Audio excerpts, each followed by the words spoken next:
Okay, we are now recording and live streaming on YouTube.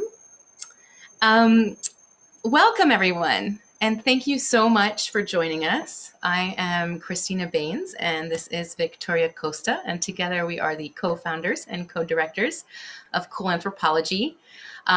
We have been so heartened by the number of participants and the interest and the amazing scholars that have agreed to join us.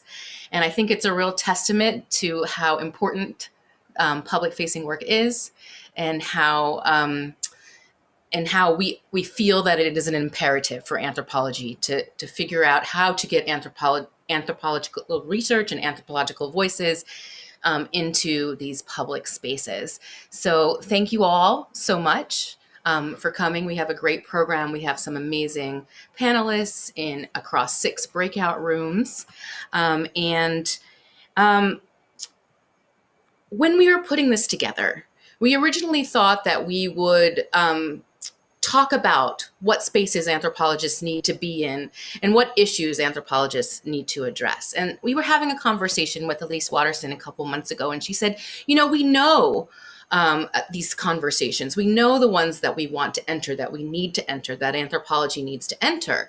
We just need to learn how. So that's why we invited you all to come together today, is to think about how we've done it, and how we should be doing it, engaging with the public across various different ways. And I'm very excited about the breadth of scholars that we have, the breadth of pathways that they followed to get this work out into the public. And we're really, really excited about the students and the early and career scholars here. They're here to learn from everybody and to really take this to the next level. Absolutely. So many of you know us at Cool Anthropology. We have some folks that have been supporters and champions and collaborators since the very beginning. And some of you are brand new to Cool Anthropology and have found us through this workshop. And so I just wanted to take a few minutes to introduce you to our work, and you'll learn more about our work in our breakout rooms as well when Victoria and I go into different breakout rooms. So I'm going to take 5 quick minutes and share with you who is Cool Anthropology? What is Cool Anthropology? So we are a collective of anthropologists and also other strategic partners, right? So I'm an anthropologist. Victoria is a creative technologist, and our collective includes people that are involved in digital media, web development, art, filmmaking, across various modalities, coming together to get these ideas into the public and to co-create knowledge with the public. So briefly, that's what Cool Anthropology is. Many of you know us from our next slide, which gives a sample of our work.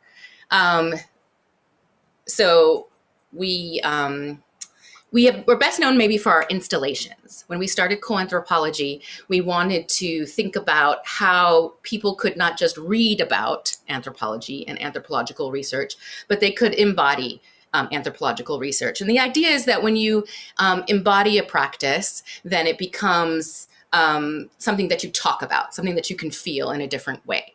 And so we focused initially on these installations. Many of you have seen them. And those installations we work in a transmedia format. So once the installations happen in the live spaces, across community spaces, academic spaces, and then they live on in the digital space on coolanthropology.com. So there's a few examples on this slide. Ethnography Matters is one project, The Road of Development.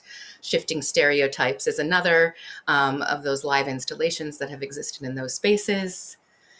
And you see across the bottom an example of a collaboration with an artist, Coma Girl, for our Road of Development installation. So we collaborate to interpret anthropological research and ideas in different ways. And our main goal really is to get people to go talk about this after they leave the event, after they leave the webpage, after they leave Instagram. Are they going to go talk about this with somebody else? That's really what inspires us. And I just want to draw your attention before we leave this slide to the center, which is the Anthro Hack event. And that was a collaboration with computer scientists and social scientists to actually, not just to create an experience in a room, but to develop a research tool. So we developed a digital pile sorting tool if anybody uses that methodology or would like to check it out. And we want to appeal to you today to test and beta test our digital pile sorting tool. So if you use cognitive methods, if you want to talk more about pile sorting. So it's not just the experience in the room and how it lives in the digital space, but it's also different kinds of iterative processes to develop research protocols and co-create knowledge. And I think it's important to note here that I'm not an anthropologist. I am what we're going to call in this workshop a strategic partner. And so I'm someone that an anthropologist needed to find in order to leverage my skills and my network to get the anthropology out of the academy. So I have a background in technology. I have a lot of colleagues and friends that are computer scientists. So I take my own background and my own ideas and experience and really bring them wholeheartedly into these projects. So our timeline, when we started this project, we didn't have this whole trajectory in mind, right? There wasn't really a roadmap. There were amazing public scholars doing inspiring work. So Victoria and I, her as a non-anthropologist, I took her to a AAA conference, her first AAA conference in 2004, and we attended a session called Making Anthropology Cool. And that percolated with us. We're like, that's a good idea. And Victoria's like, that's a good idea. There's some, this is cool research, but this is not all a cool way to disseminate it. How cool is it when only 6 or 10 people are in a room and they're the only people who have access to it? Exactly. And it's such important and grounded research that really should be talked about and utilized by people in other industries and other sectors. So we created Cool Anthropology, the website, in 2011 to house an ethics teaching tool. And then by 2012, we had launched our first installation, which was based on the framework from my dissertation research. And we invited community members, and we invited artists and other anthropologists to interpret this concept. And it wasn't until 2015 that we did receive our first funding. And I think we were sort of learning as we went, right? We had a lot of great supporters and champions to figure out how to get this research out and how to collaborate together. And this is something that we're going to focus on in this workshop is how do you find your partnerships, right? This couldn't have just me as an anthropologist. There's no way I could have muddled through this, right? The partnership with my strategic partner, Victoria, and all our other collaborators that we've kind of brought with us along the way is what made this happen. So that's something that we're going to hone in and focus on in this workshop. And hopefully the people coming up behind us are going to have a roadmap based on our experience and all the experience of folks willing to speak today. All right, so we're fortunate after our first funding in 2015 that we've received other kinds of funding, and then we have come to a position where we say we have a core team, right? It's not just Victoria and I and our wonderful collaborators, but Bear Campbell and Hania Delgado have come on board as a core team. And over the past year in 2020, we have taken advantage of our social media presence, because we haven't been gathering, of course, and having our live installations. So, and they have been instrumental in developing Cool Anthropology and are the reason that most of you that didn't know us back in 2011, and thank you to those that are here and on panels that did know us back then, but everybody else is probably here because of Baird and Hania's work. So we're just going to quickly introduce ourselves, and then Baird is going to walk us through what's going to happen in the meat of the workshop when you're in your breakout room. So again, I'm Christina Baines. I'm an associate professor of anthropology at CUNY, the City University of New York, at Gutman Community College, and affiliated faculty at the Graduate School of Public Health and Health Policy, another CUNY institution. And I am the director of anthropology at Cool Anthropology. I'm Victoria Costa. I have a background as a technologist, as a web developer. Christina lovingly refers to me as the director of Cool, and that has stuck over the years. I've been a member of the AAA for over a decade. I'm a huge fan of all the work you're doing all over the world. I'm really excited that we have 6 continents represented here today, both on our facilitation team and also with our participants. So I'm just I see that people are like fangirling out. I'm also fangirling out, and we're just so humbled so many people are here and are willing to discuss this. This is such an important topic. How do we get this information out of the ivory tower and onto the streets where it belongs? So I'm so excited to find out. Baird. Introduce yourself. You're amazing. And the amazing Baird is about to introduce himself. Baird recently defended his dissertation, so Dr. Campbell will introduce himself now. Yay! Baird. Sorry, I'm looking at way too many windows and I couldn't figure out how to unmute myself. Hello, my name is Baird Campbell. I was the graduate student public scholarship fellow, and now that I have defended my dissertation, thanks to Simony Howe, who is my advisor and is in this very meeting, I am just the public scholarship fellow. And it's been really exciting to work with this team. I'm super excited for what this workshop is going to do today. So I'm not going to talk about myself anymore, so we have time to do that. And Hania, I think, if you want to introduce yourself. Hi, my name is Hania. I'm not an anthropologist. My background is in digital marketing, and I've been working with Cool Anthropology for the past year as their social media manager. And I'm really excited to see everyone today after posting about you on social media this past week.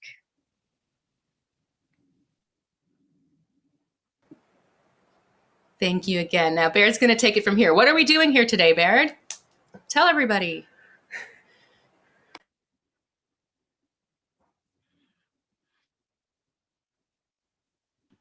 All right, let me tell you now with my microphone on. So what we are doing today, well, first let me tell you why we are here before I tell you what we're doing today. So there are sort of multiple goals of this workshop, which also are sort of the multiple goals of Cool Anthropology kind of generally. We really are working to inspire students and early career scholars to engage more with the public. There's, I think, an idea that you kind of have to write your 2 books and get tenure before you're allowed to do stuff that exists in the world, right? And we really want to kind of push back against that.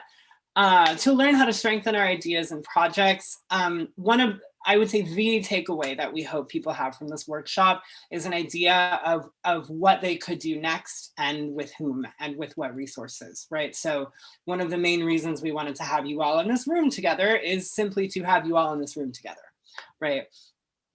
To build community and lift each other's voices, and to raise the profile of anthropology in the public, because I'm sure you've all had the experience of trying to explain to your grandmother what it is that you spend your time doing, and not having a super easy time, right? So we need to help the world understand not only what anthropology is, but why it is important that we continue doing it. And here are some sort of useful technological friends. You have the URL for our website and also for the Anthro Hack. You can follow us on Instagram and Twitter at Cool Anthro. A lot of you already have. And if you are going to be tweeting about this event today, we would love it if you would use the hashtag CoolAnthro2021, so that way we can go back and put them all together. And also hashtag anthropology, I think, is just sort of always appropriate, right? Quickly, I will show you the workshop agenda. You should have seen this in your email, so we'll just kind of run through it. We are currently in the introductions agenda portion. As soon as that is over, we will break up into pre-assigned breakout rooms.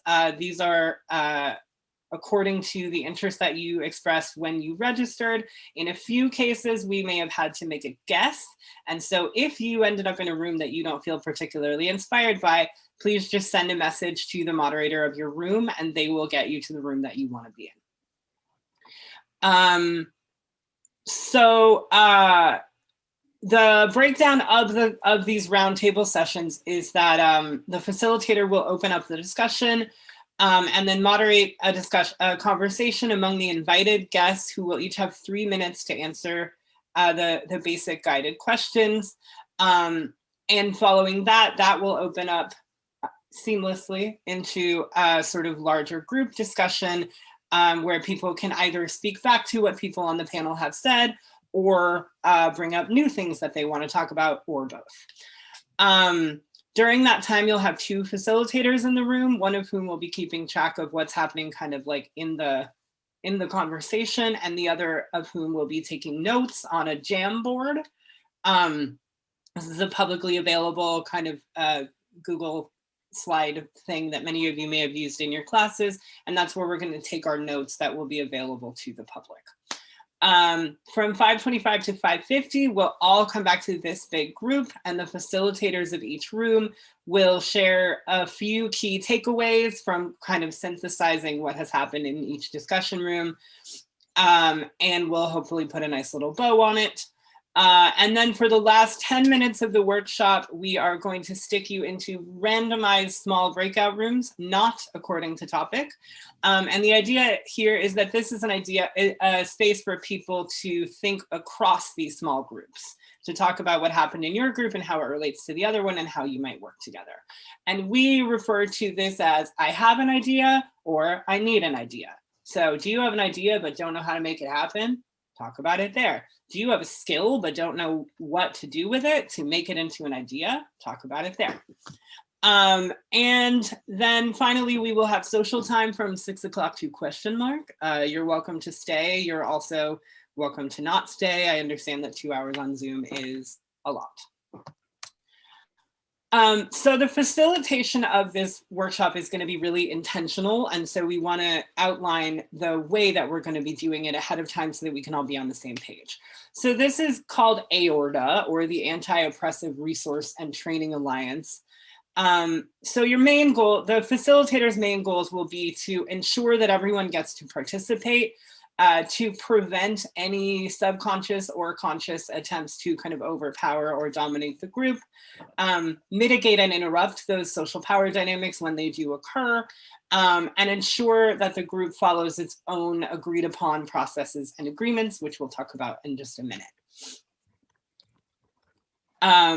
This will probably be old hat for many of you now that we are coming up on a full year of Zoom full time, but it never hurts to remind everybody best practices for Zoom.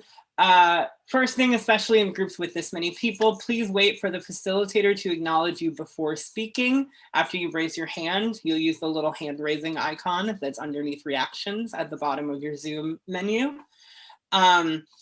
Keep your microphone muted except when speaking. This is for courtesy and also clarity reasons.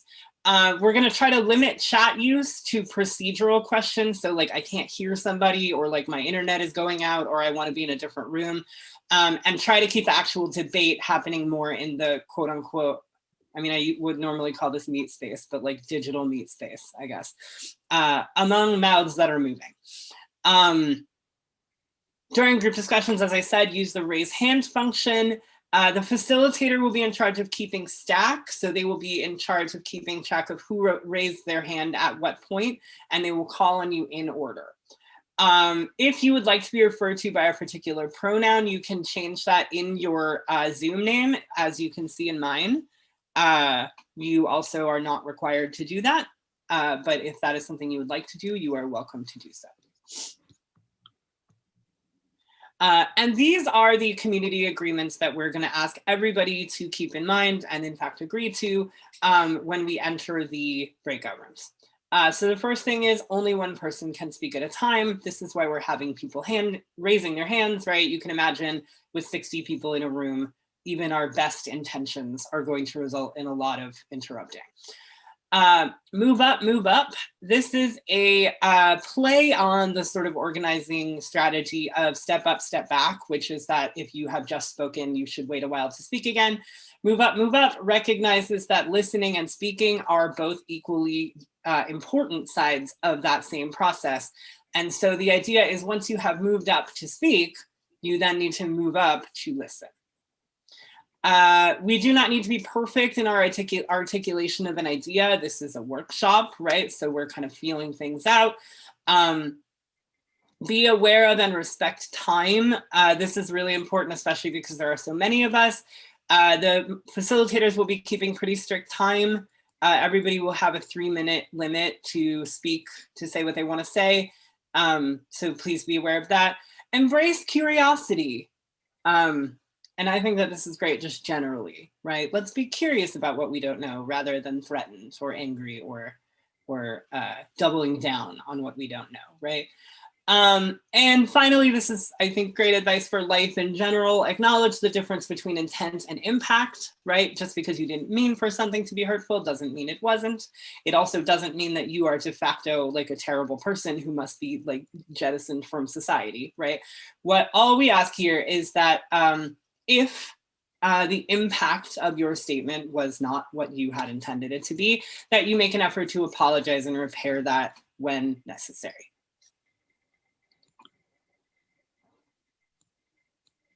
And a word about the community Jamboards.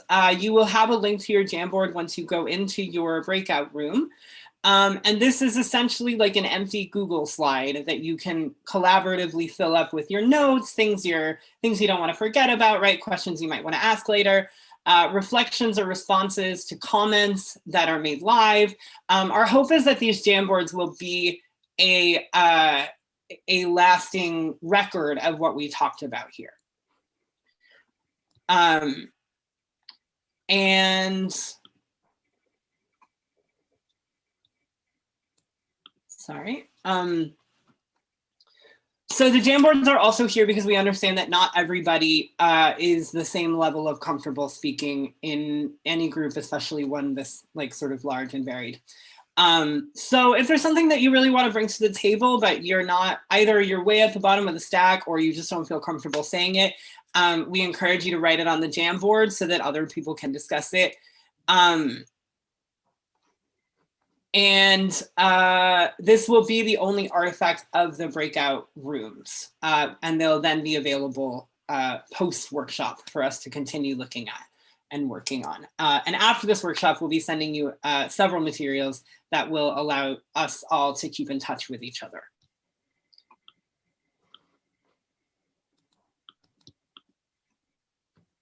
And these are your guiding questions that you're going to talk about in the breakout rooms. Where are public conversations happening? How can we engage in these spaces? And who are our strategic partners? And with no further ado, we are going to hopefully all neatly go into breakout rooms. I'm just going to say here that the medical anthropology public health room is going to stay in the main room. So if you're a panelist in this room, or if you have requested an interest to be in this room, then you won't move. So don't panic that you're not moving. Once everybody else leaves us, then we will continue with this breakout group. And then Baird is just going to quickly go through the breakout groups, just so you know, the panelists. This may be the first time that some people are seeing the panelists in the groups, just so you can know what's happening in the other groups, and then you will automatically be moved to a breakout room. So we'll just kind of maybe scroll through these.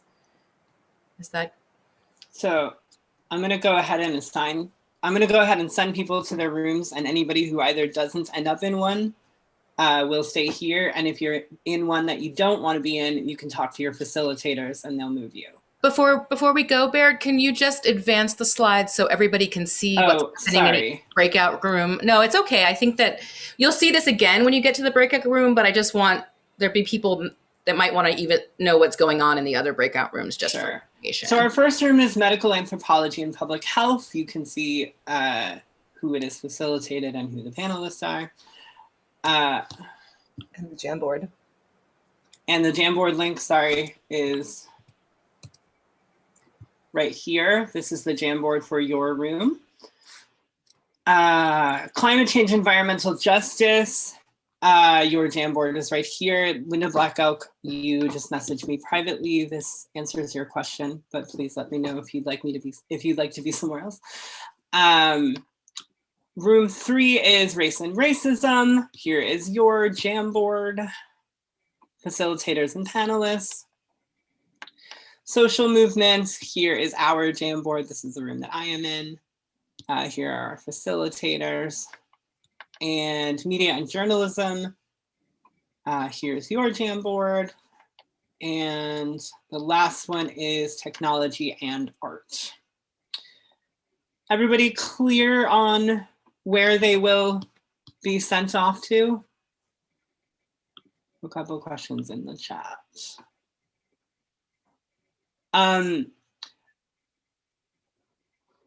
If you are not an invited guest, you will be pulled into the room that you indicated when you registered. And once you get into that room, go ahead and talk to your room's facilitator and they'll move you if you want to be somewhere else. So now I'm going to open the rooms and we're all going to cross our fingers. Bye. Have fun.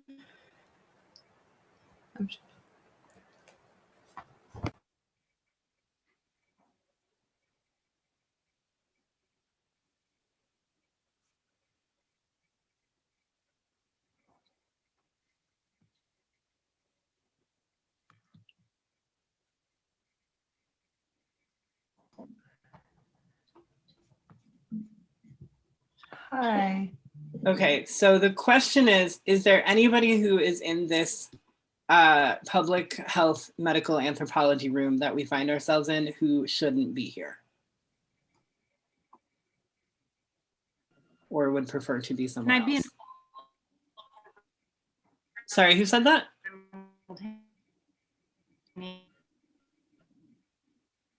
Sorry, you're breaking up. What room do you want to be in?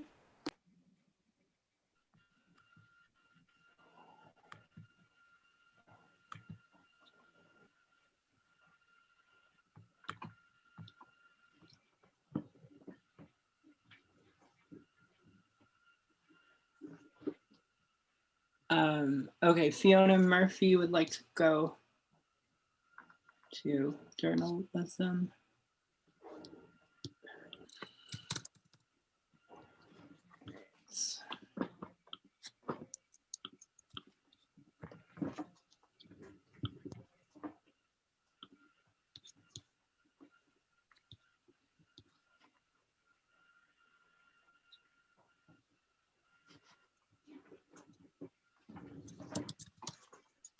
Okay, so I think we should make a start. Victoria, what do you think? Yes. Yes. Yes. Michelle, Okay. Michelle, we see your delightful cat, but we don't Oh, see the Jamboard. no. We did see the Jamboard. We love your cat, and it's nice to see him, but we would like to see the Jamboard, which was what we did see initially. So Yes, of if we course. can see the Jamboard, just so we make sure everybody has the link before we get started. Sorry to interrupt. And I'm sorry to interrupt as well. This is Linda Black Elk. I don't see my name on the list of invited guests. So I'm thinking maybe I'm supposed to be in a different room. Does anyone? Yes. Yeah. Sorry. Go ahead, Baird. You're still here. Yeah, Linda, we had you in the climate change environmental justice room, which is what you signed up for. Is that where you want to be, or would you rather be here? Nope, this is totally fine. Wherever you guys think I'll make the best contribution is great. Okay. Did you receive an invitation to join that room? I don't see it. Isn't it normally at the bottom of the screen? I'm usually pretty good at Zoom. Yeah, it should be. Don't see it. I am not sure why. Sorry, guys.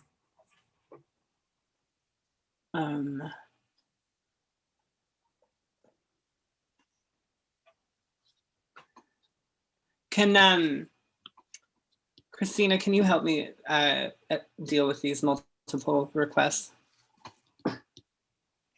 All right. Are you working on? Okay. So. Linda, I'm going to move you to I'm going to move you to a different room and then move you back to the room that you're supposed to be into, and hopefully it'll resend you the invitation. Perfect. Drew, can you please put the Jamboard up? Is this possible? I lost the link. Yeah, I'm just going to upload the link here on the chat. Yeah. Maybe stop sharing your screen, Michaela, so he's able to do that. Yes. Thank you. Okay. Linda, did you see that invite come in this time?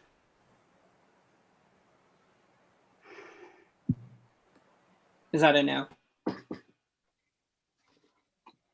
Sorry, I don't see it. Do you have your participants tab open? Yep, I do now. Where would it be on my participants tab? It would be right next to your name. Okay, I don't see it. Give me 1 second. Okay. So sorry. It's okay. So I don't know, shall we start with the introduction to the... Yeah, go Yes. ahead and start, and I will keep Yes. messing around with this. Yes. Okay, I'm really sorry that you have to be on my cats. I just somehow lost the link.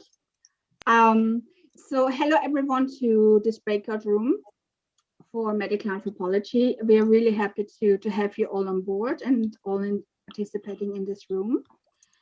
So just a quick reminder about the community agreements, Jamboard, and also the event hashtag, which you might want to share on your social media. So community agreements, as Bert said before, only one person can speak at a time. We don't need to be perfect in our articulation of an idea, and be aware of and respect time. In regards to Jamboard, this is the virtual whiteboard and a historical artifact for this meeting, as Bert said before. It is especially for people who, for whatever reason, won't be able to take the microphone. And here's the link again on the top right. Cool Anthro 2021 -Med Anth. How it works. True, I think you shared your screen. Please add a sticky note to say hello.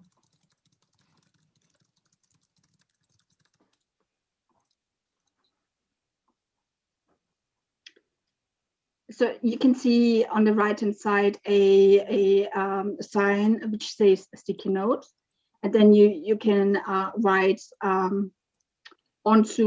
paste it onto the whiteboard. And on the top of the screen, you can see little monitors. So if your whiteboard is full, you can click the arrow on the right-hand side, and it opens up a new plain whiteboard to fill up. Okay, thank you, Drew, for doing that. Okay, can you perhaps click on the next whiteboard so that we can see how to go to the next? Thank you.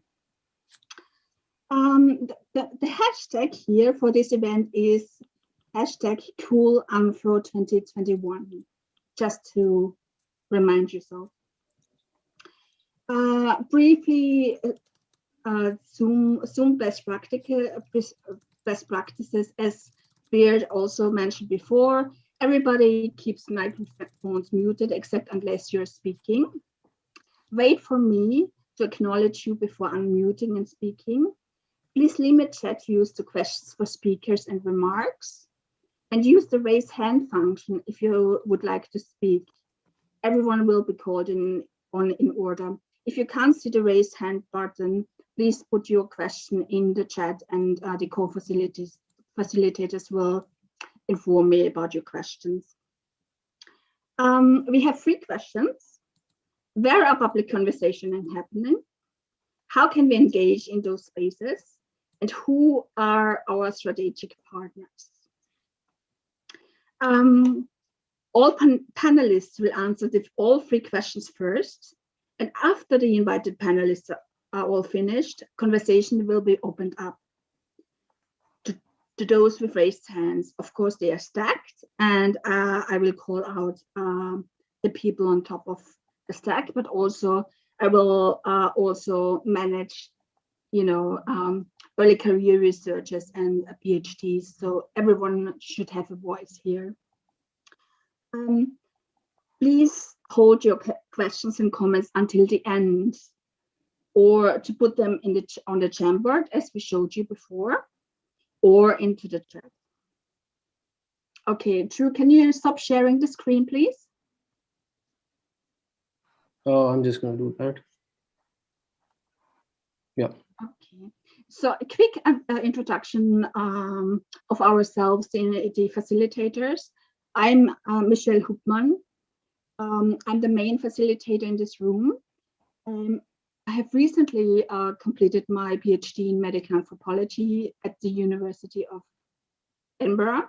And my PhD looked at the health system strengthening efforts in a post-Ebola environment in Sierra Leone. Amanda, please. Hi, everyone. My name is Amanda Leopard Gomez. I'm a graduate student at the University of South Florida in Applied Anthropology Medical Anthro track. Please feel free to message me if you have any problems. Drew, please.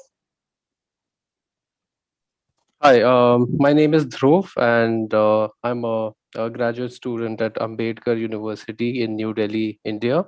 And yeah, currently I'm working on an essay on self-tracking devices and the neoliberal turn in healthcare and medicine.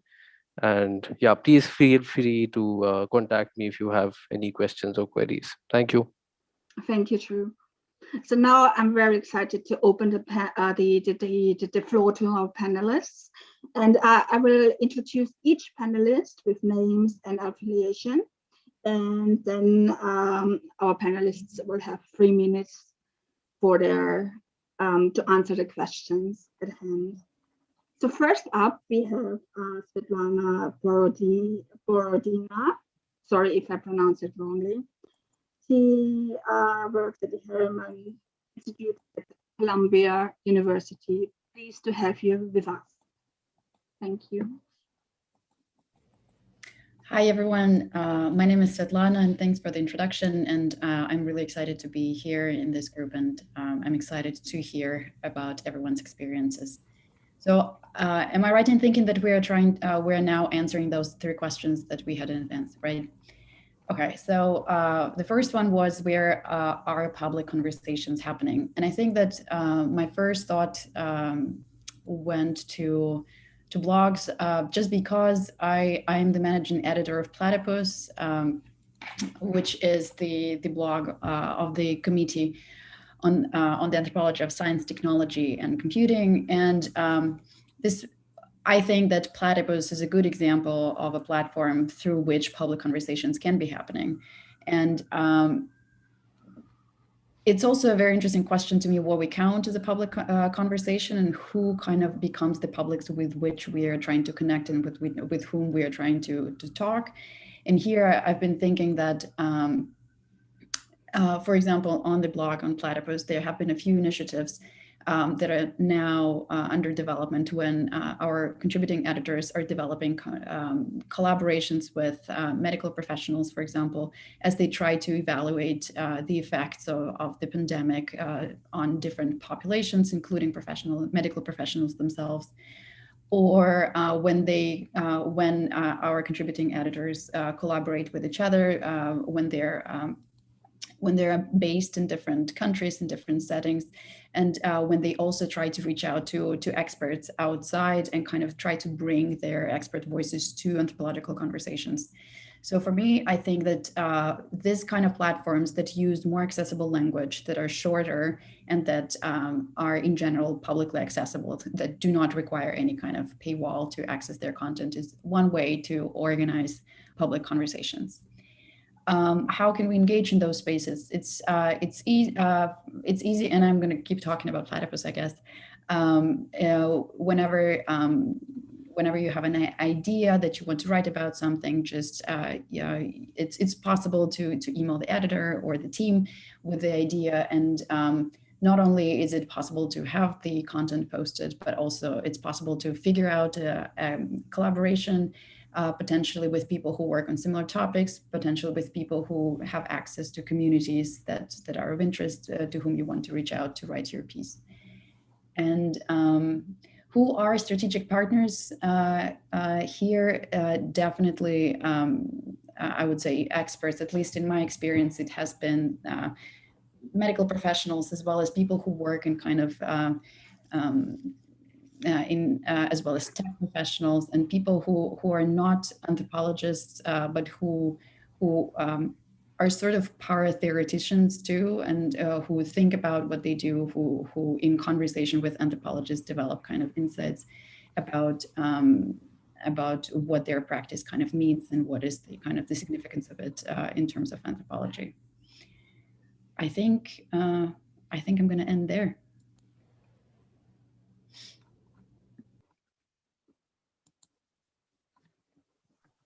Thank you so much, Svetlana. This was right on time. A role model for the other panelists, I guess. Thank you so much. So our next speaker is Carrie. Again, apologize for my pronunciation. From the University of South Florida. Please go ahead. Hi, everyone. Good afternoon. Thank you so much for joining us today. So again, my name is Heidi Castaneda. I'm at the University of South Florida in the Department of Anthropology. And I'm really happy to just sort of a couple thoughts about the 3 questions we were posed in regards to public conversations. Where are public conversations happening? I would say first and foremost online, especially given COVID. A year ago, I would have told you more about some community spaces and some really strong activist work that's going on in our local communities, but that has moved almost entirely online at this point. So get to know your online spaces. In a few minutes, I think my colleague Sarah Willem will talk about the Pandemic Journaling Project, which I think is a super cool initiative. It's a way that people can contribute, and then anthropologists can help them take their voices, and then she'll talk about it in a little bit. I'll let her speak on the Pandemic Journaling Project. But what I will say is engage with social media, with YouTube, with podcasts, with blogs, like we just heard Platypus. All sorts of online spaces are really important at this moment. How can we engage in those spaces? You don't have to do it alone. There's actually organizations out there that can help you, that will give you tools, that will give you checklists, and will give you all sorts of, ways to do this easily. I work personally with the Scholar Strategy Network, which is a fantastic organization that has these kind of tools for writing like policy briefs and op-eds. I'm particularly excited about the op-ed work we're doing right now. Print media, you may feel is maybe a bit of a dead genre depending on what city you live in the United States, but it still is very much happening online, right? So connect with your local newspapers, find out what your local policy cycles are, when your legislatures meet. Op-eds are a fantastic way to go. 750 words, they can get published overnight. Literally within 24 hours, you can see your work out there in print and online in really important places that you can distribute. So find out how to do that. Connect with groups like Scholars Strategy Network. That's one of many groups that does this kind of thing. For academics, it gives you the tools you need. You don't have to do it all yourself. We're not good at this as anthropologists necessarily, so find people who are. And then finally, who are our strategic partners? The typical, I think I would have a typical response: the policymakers, the NGOs, local grassroots organizations you're working with already, journalists and so forth. But I would encourage you to seek out folks who have media experience, who can do digital marketing. We've already been talking about this here since the Cool Anthropology event started. So go to those online spaces, find out more about digital marketing, and find people who can give you some tools and work with you to take science into other new spaces. I'll end there. Thank you so much for that. You are even before time, so that's very impressive. Thank you. The next speaker is going to be Andrea Ford at the University of Edinburgh, at my home university, I have to say. Hello, Andrea. Thank you very much. Hello, thank you for being here. It's a pleasure to be here. My research is largely about childbirth in California, although I have a few new projects coming out on endometriosis, menstrual disorders, period tracking hormones, that kind of world of reproduction. Where are public conversations happening? I think there are a lot happening on social media, though that's not a place that I choose to engage much. So I've been thinking a lot about where else to go. Blogs, as people have mentioned before, online spaces are ever more important. Support groups are really nice. If you have an issue that you know something about or want to know more about and can contribute an anthropological perspective to support groups, those are under valued, although there can be kind of access issues, and you need to do that sensitively. Podcasts are great, I think. I haven't done one myself, but I've really enjoyed listening to the flood of anthro podcasts in particular that came out since lockdown. I think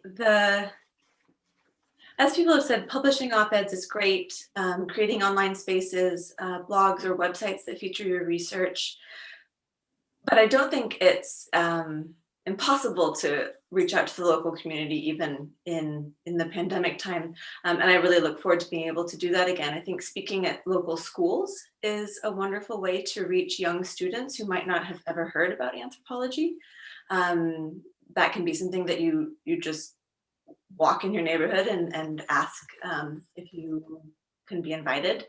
There are public events that are more high profile, like the Cabaret of Dangerous Ideas, which is a cool program in the UK, in Scotland, where you get an academic paired with a comedian to do a sort of provocative talk. So keep an eye out for activities like that.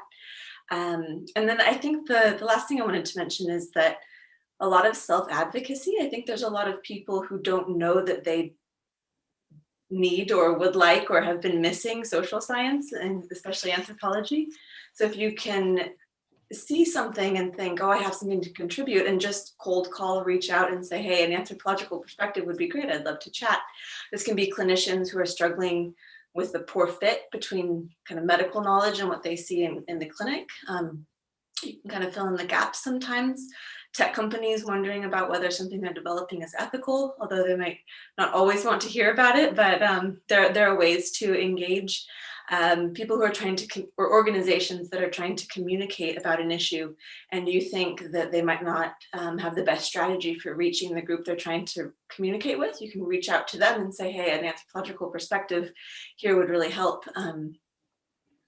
So it takes a bit of confidence, but I think there's a lot to be gained by pointing out to people the gaps that anthropology can sort of fill.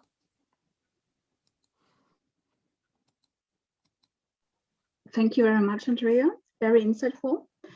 The next speaker is going to be Carrie Leslert, who is the Executive Director of Native American Lifelines. Thank you very much. Thank you. So this is very interesting because I think sort of after graduation, sort of my flirtations with cool anthropology, I actually don't interact with anthropologists a great deal. I very decidedly, after working with the Haitian American community, thank you, Dr. Harris, realized the role that culture and cultural misunderstandings play in the engagement in healthcare. And so I returned to the community where I'm from, the Baltimore American Indian community, and tried to use the skills that I learned in undergrad and graduate school to actually engage my community in conversation. So most of my conversations are working within my community, trying to figure out what it is that they need, what do they see as the reasons for their lack of wellness.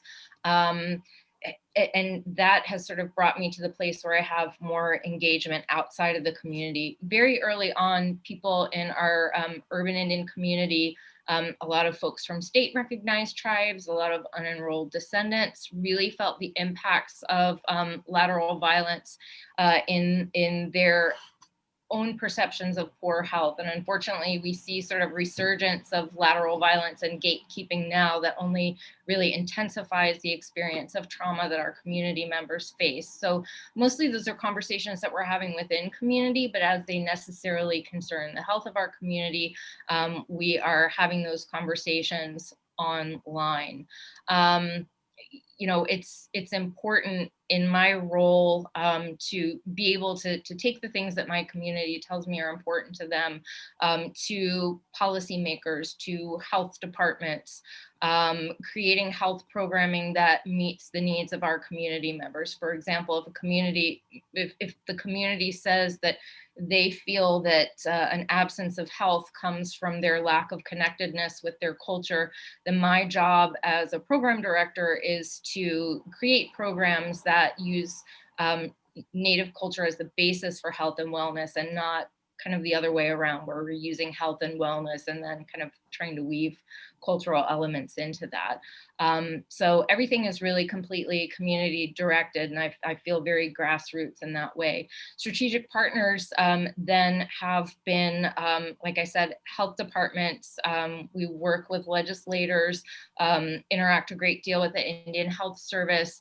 Other work that we've done, just because I realize a lot of people won't read much in terms of anthropological writing, working with artists. I partner with Pyramid Lake Paiute artist Greg Deal, and a lot of his work embodies anthropological knowledge. So Thank you very much.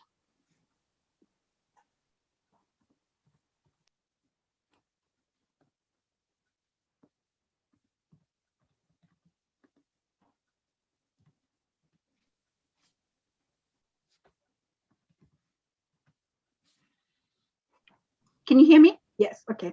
So the next speaker is Kate Mason. Kate, can you please introduce you and your affiliation, please? Sure, I'm Kate Mason. I'm in the anthropology department at Brown University. So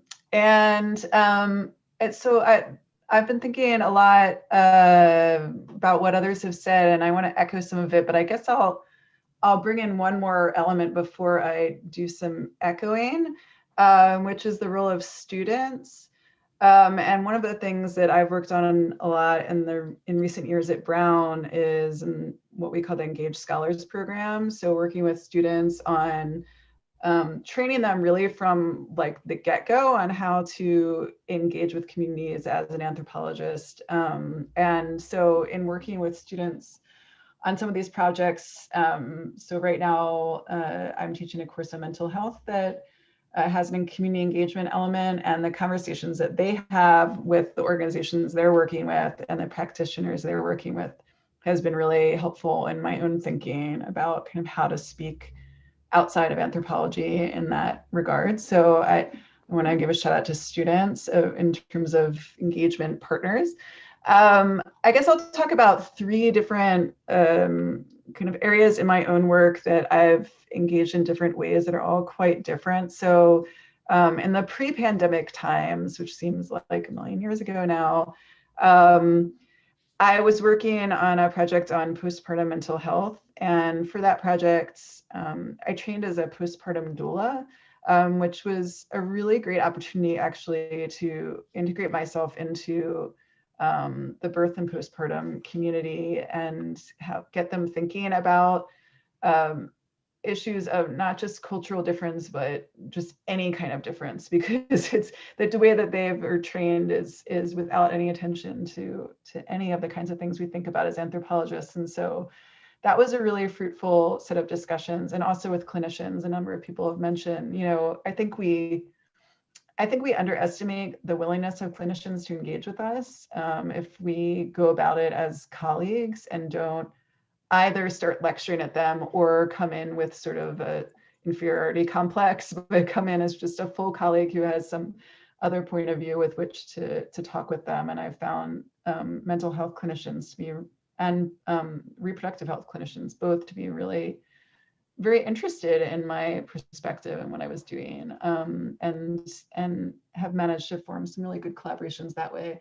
And then when the pandemic happened, I was sort of thrust into, because of my previous work, which did focus on infectious disease control, and I wrote a book about the aftermath of the SARS epidemic. So when COVID started, I was sort of suddenly pulled into all these spaces I did not have a lot of experience in. And I want to just echo Heide's exhortation to please I only have 30 seconds. Okay, I'll be fast. To please take advantage of the opportunity to get some help with regards to how to engage publicly. But I ended up speaking on radio, television, newspapers, and op-eds, and it was very. Kate, unfortunately, I need to interrupt you here. We are over time, but we can come back to what you just. I'll leave Sarah to talk about the pandemic. Yeah, I'll leave Sarah to talk about the pandemic journaling project. So yes, you can do that. Thanks. Thank you very much. Thank you. Our next speaker is Nani Banurja. She works as an academic advisor in prison education program at Hyman Center for the Humanities. And she works in justice in education. Her field is in justice in education. Thank you very much.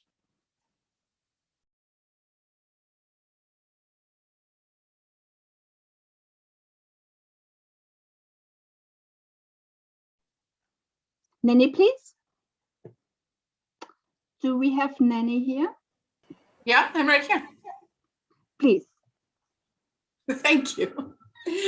Thank you. I was speaking and I was not unmuted. So thank you. I just wanted to add to all this, everything that everyone has said, which is so interesting. I just want to add the geographical component that I think needs to be taken into account. The fact that I am speaking from the position of New York, right? So in New York, everything is more difficult, right? So yes, of course, public conversations happen online, but they also happen in the New York Times. And if any of us want to engage in that space of the New York Times, good luck, because no matter how many editorials we're going to write and send to the New York Times, they're not going to be published. So the questions that come from places that are not as, I don't know, high-powered or in the public sphere as New York is, I think is very different, and it changes completely the dynamic of the public discourse. I was just reading 2 days ago in the New York Times Magazine an article on name days. Someone, whom I don't know, a woman from Latvian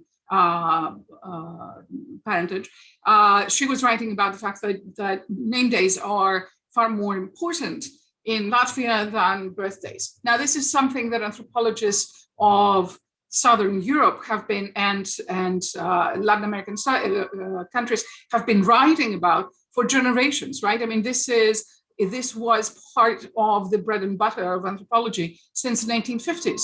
And it only now made it into the New York Times Magazine. So the question of how to engage in those public spaces and engage our strategic partners, I think changes with the location of where the engagement comes from. I wanted to add, I think that I have 1 more minute. I wanted to add the fact that what we're doing here is that in the program is that we engage obviously with the prison system. And I have found that that is a very important strategic partner, so to speak, right? To engage, to teach both in the prison, teach returning citizens, and also teach as much as possible undergraduate classes, and bring those 3 constituencies together into different levels of and different modalities of exchange, so that the academic discussions that we keep having in the university. I mean, this being Columbia, where everybody's going. Sorry, Nana, the time is up. We can come back to your interesting topic that's all right. at the end. Yes, thank you so much, and apologize for that again. Next up, we have Tim Quinn, who is a PhD candidate in the Department of Anthropology at Rice University, and is also a visiting researcher at Mahidol University Center of Research on Gender, Sexuality, and Health. Good to have you with us. Thank you. Yeah, hi everybody. It's nice to be here in a room full of anthropologists and non-anthropologists alike. So I just attained candidacy, and I'm about to hopefully embark on fieldwork for this dissertation project that I'm doing, which is on how people are encountering and making use of HIV prevention drugs in Bangkok, Thailand, where the Thai state is currently, well, prior to COVID, they were manufacturing a generic and sort of ramping up production and trying to create access to this drug, not just domestically in Thailand, but also regionally throughout Asia. And so one of the things these questions prompted me to think about was these kind of public spaces that I've seen online and through social media, because that's the majority of the ethnographic fieldwork I'm capable of doing now from a distance, but where a lot of my interlocutors and collaborators are trying to put stories out in the world that sort of emphasize their own experiences of drug use, substance use, chemical use, that sort of counter these moral prescriptive narratives, whether those be like medical prescriptive narratives or moral ideas about how drugs should and should not be used, trying to sort of push back and counter against that. And so in some ways it feels like a kind of, like a lot of them are already sort of doing things that are ethnographic by sharing their stories, even if they're not calling it that. So I've been trying to think about ways maybe to sort of help amplify those or help those reach new audiences, because those are really sort of things that I'm drawing from for the sort of theoretical arguments about pharmaceuticals and chemical substances that I'm making in a dissertation, but I really don't want it to just be about the dissertation. I want to make sure that people's lived experiences are being recognized in sort of these efforts. And there's a lot of possibility for collaboration sort of in these spaces, because even sort of more conservative medical authorities are interested in these experiences that different communities and groups have using drugs as part of sort of an effort to improve their own health outcomes. So there's sort of a confluence of the activists and the actors themselves wanting to get these stories out there, and then also a sort of recognition among more conventional health authorities that these are things that need to be considered. So that's just sort of preliminary sort of things I'm thinking about, and how I might want to engage with those materials that are both, I see as sort of sources for my own theoretical things in my dissertation, but also things that I want to amplify and help reach broader circulation. Thank you. Thank you very much, Tim. Very interesting. Our next speaker is Sarah Wilhelm.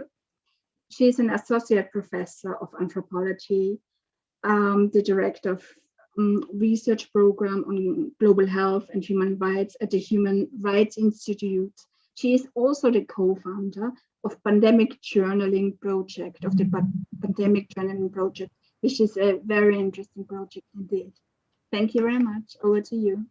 Thank you so much. It's really an honor to be part of this conversation, and I'll try to be efficient. I'm going to dump a whole bunch of links in the chat. They probably should be in the Jamboard. But very briefly, I'll sort of walk through these questions along two paths. One thing I think we can do is, if we're going to do ethnography about something we care about deeply, that is of interest to our colleagues and also to a broader community in the world, we can think about multiple audiences as we write. And I say that as someone who has spent a lot of time, couple of decades working in the Middle East. I wrote a book about unauthorized migrant workers in Israel-Palestine. It was a really, really hard topic to write about as an anthropologist and also as someone deeply committed to encouraging a larger community I'm part of, Jewish people who feel like they have some sort of reason to care about that region, to think critically and more deeply and in different ways. And so one thing we can do, I think, is think about multiple audiences and take our work into communities and give public talks. So that's sort of one small piece from that project.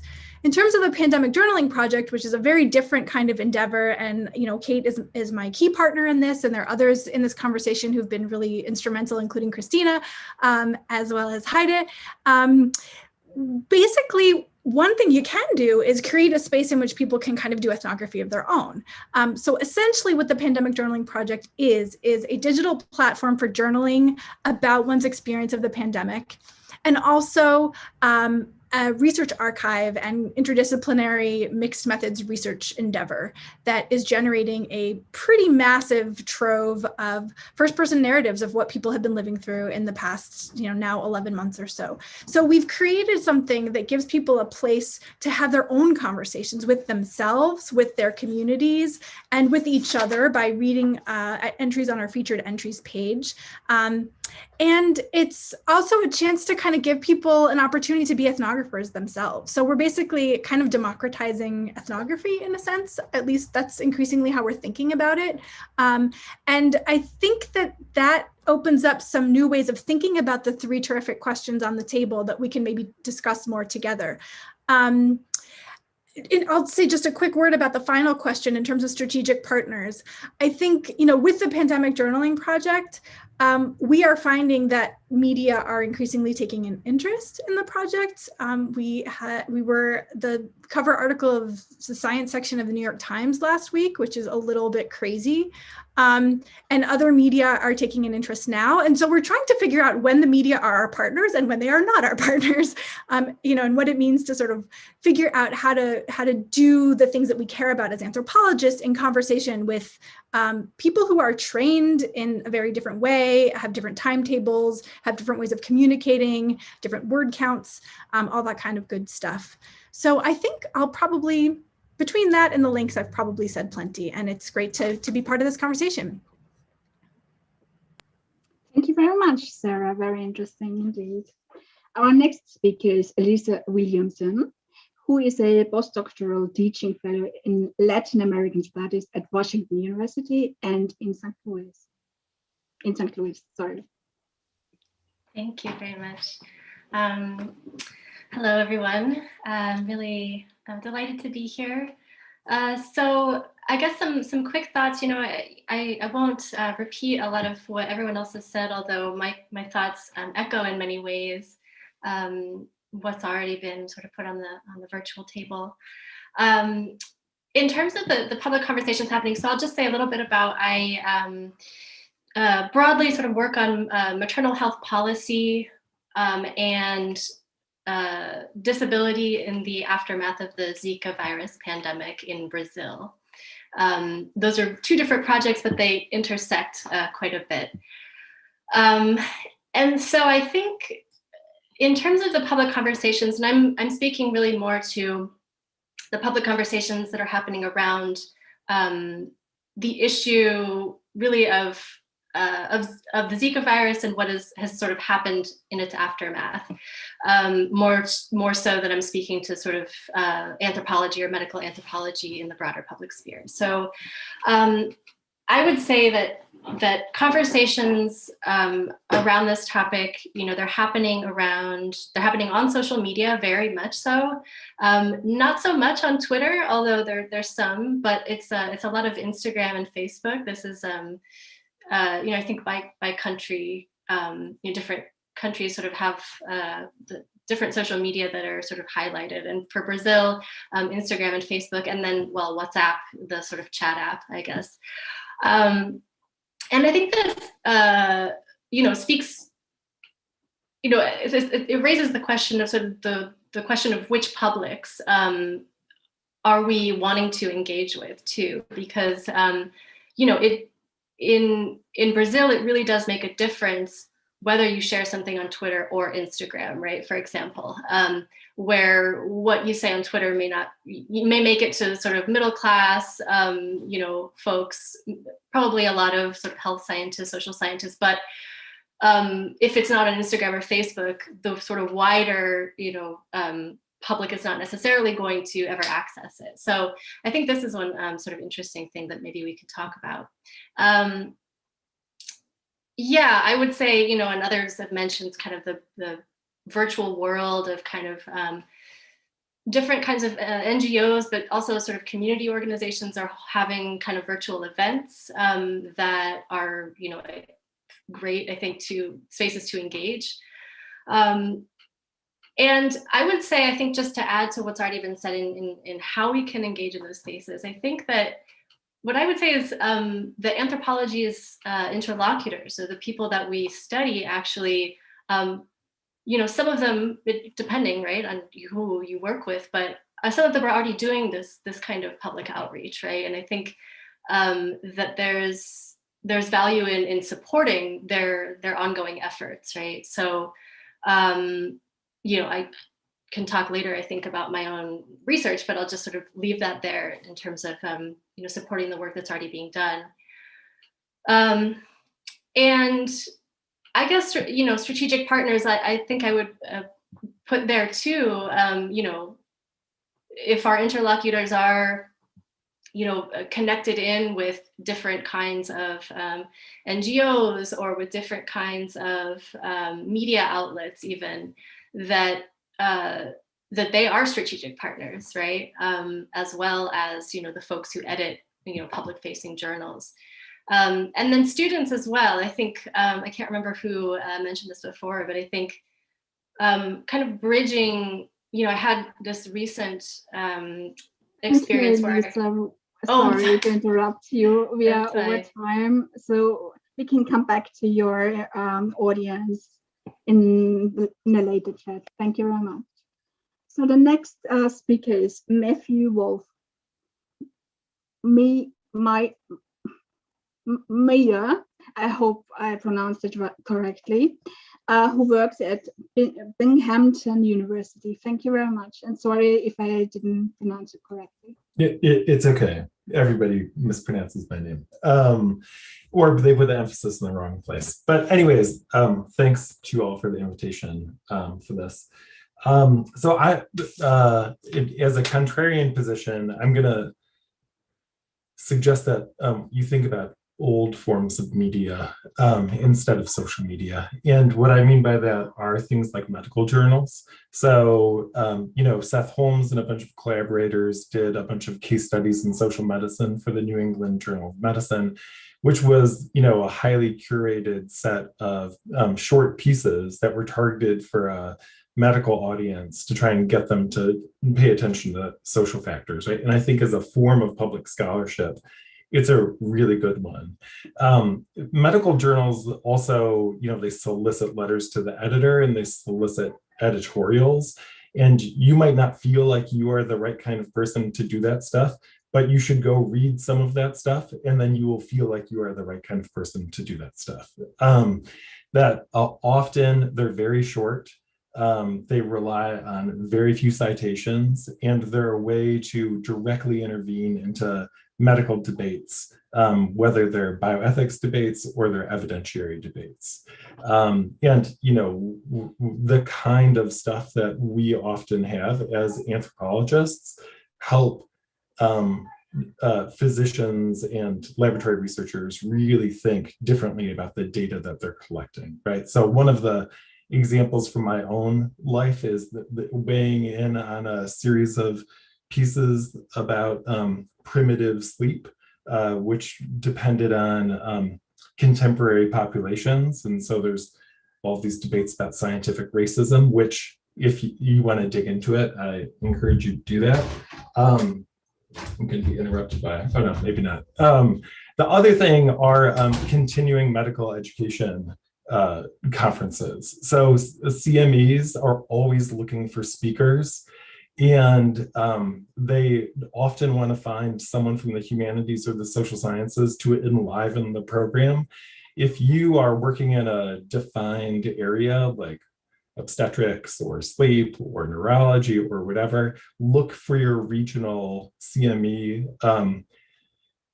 groups, right? They might be at hospitals, they might be in regional organizations, and tell them what you do and that you're willing to give a presentation because they will be into it. The other thing that I would really point towards is the need for comparison.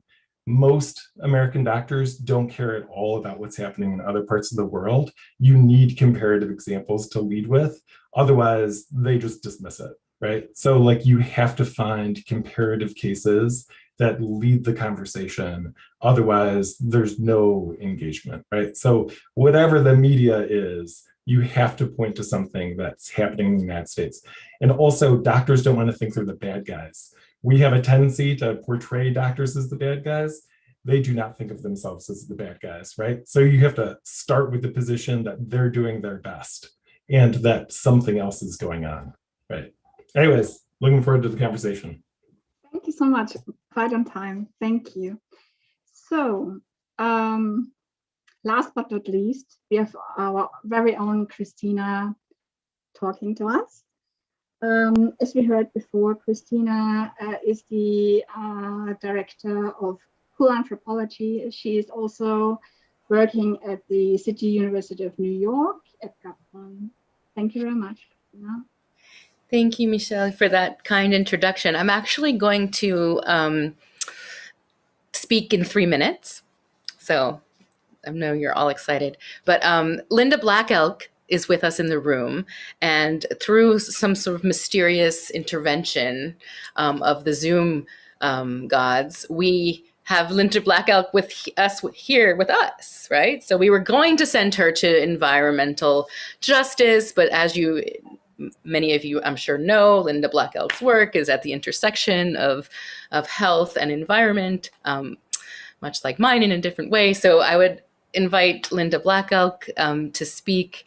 Apologies for that, but their loss is our gain for absolute sure. So thank you, Linda, for agreeing to stay here and speak with us and how your work intersects with health in the public. Thanks, Christina, and thanks everyone. I'm really honored. I feel like it was probably meant to be that I was in here, hopefully anyway.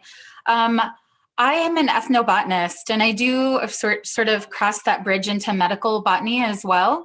But I have a background in anthropology, and I've gone to all the conferences, and I've written papers and book chapters and a book and all of that. So I do have that background, but there I was. I lived and worked on the Standing Rock Reservation for a very long time, and my children are enrolled there. And there I was fighting the Dakota Access Pipeline as a water protector, working as a medic in camp. And I had all these colleagues in anthropology, but myself and my friends and my husband, our family, were there getting shot with rubber bullets. We were getting pepper sprayed numerous times. We were getting sprayed by water cannons in sub-freezing temperatures. And I look around, and where are all my anthropology colleagues? Nowhere to be found. They're nowhere. So, a lot of my friends work with indigenous communities. They come into communities. They do amazing, fantastic work, including medical anthropologists. But then when the call is put out, they're not there. And I was wondering where they were. And so I started to think about that quite a bit. And started to, sort of ask my friends, where, what's going on. And I felt like maybe we need to get the word out better that, the question, where are these conversations happening? they're happening in the paths of pipelines. These conversations are happening right next to the border wall construction sites. They're happening in the amazing urban clinic, like where Carrie Leslert does her beautiful work.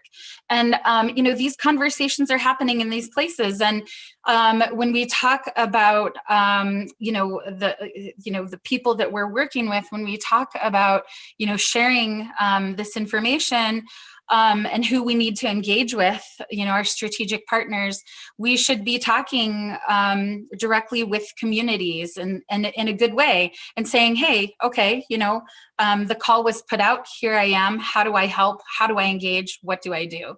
And so, I think that that's probably a slightly different answer than what a lot of people have put out there, but yeah, I think that that's important too. So thank you guys for letting me have my time.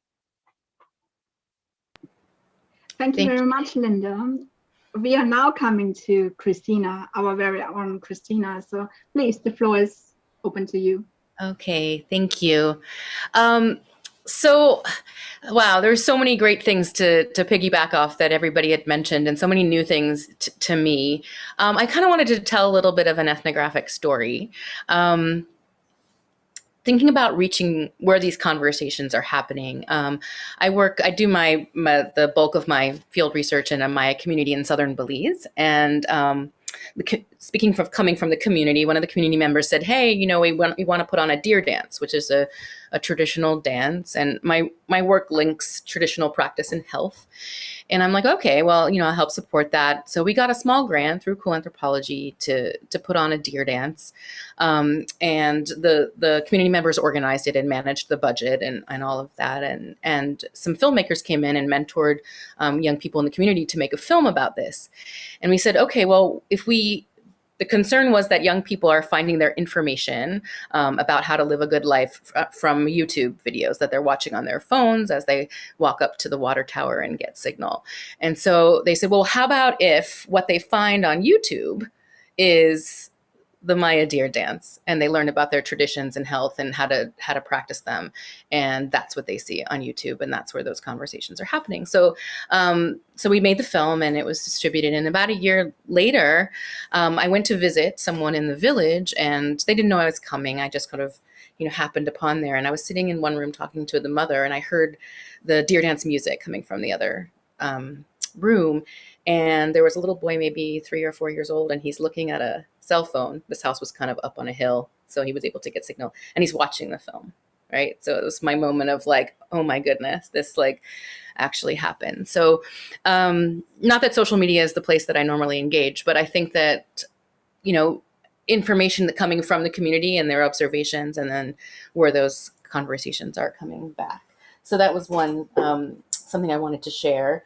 Nenny mentioned the New York Times, and I recently wrote an op-ed about defining health in the context of COVID and my students, and I didn't even send it to the New York Times. I sent it to the New York Daily News, and just because of the communities that I was hoping to reach, where the conversations that I wanted to be happening were happening. And I got a couple of interesting emails like, oh, it's great that you're publishing in that paper, and like it's great, right? So there's still that sort of line of cachet that we're following. And then I wanted to kind of mention about students just briefly.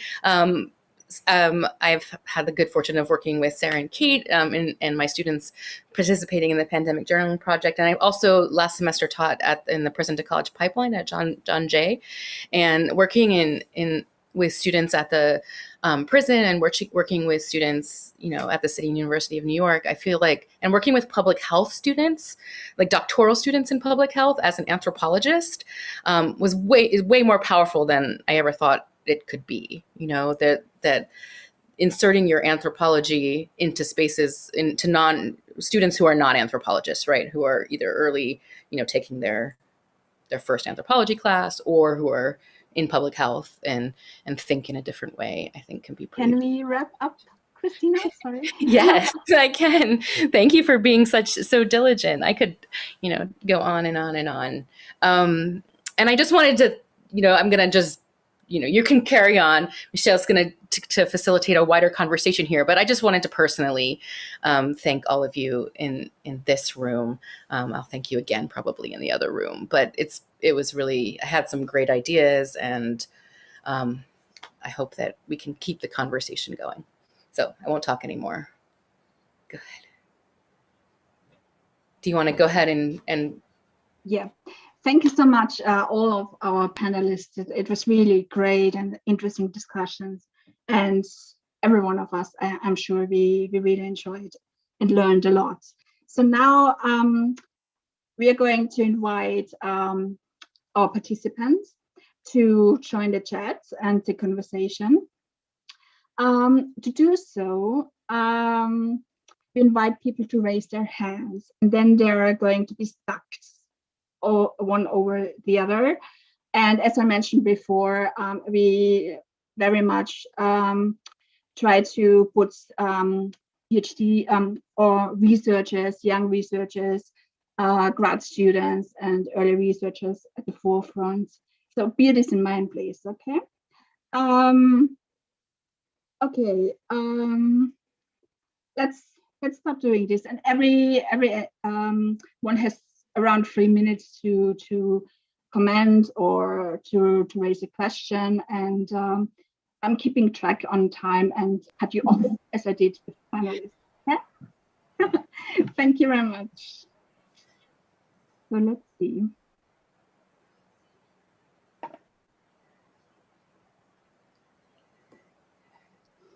we should? I'm afraid we're going to get sucked back in pretty soon. So I think Lindsay has her hand up. Yes, exactly. Lindsay, please. Hi, greetings from the Center for Academic Research and Training in Anthropology, which is just fancy for human origins. We're CARTA at UC San Diego.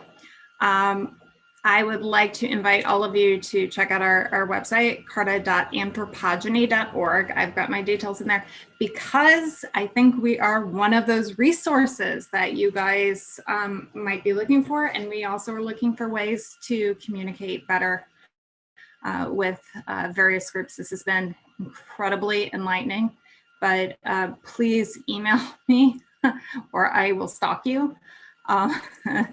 And I look forward to continuing this conversation because this is so important. But a lot of our membership and audience are in various fields, and they're trying to talk about human origins, but they're not anthropologists.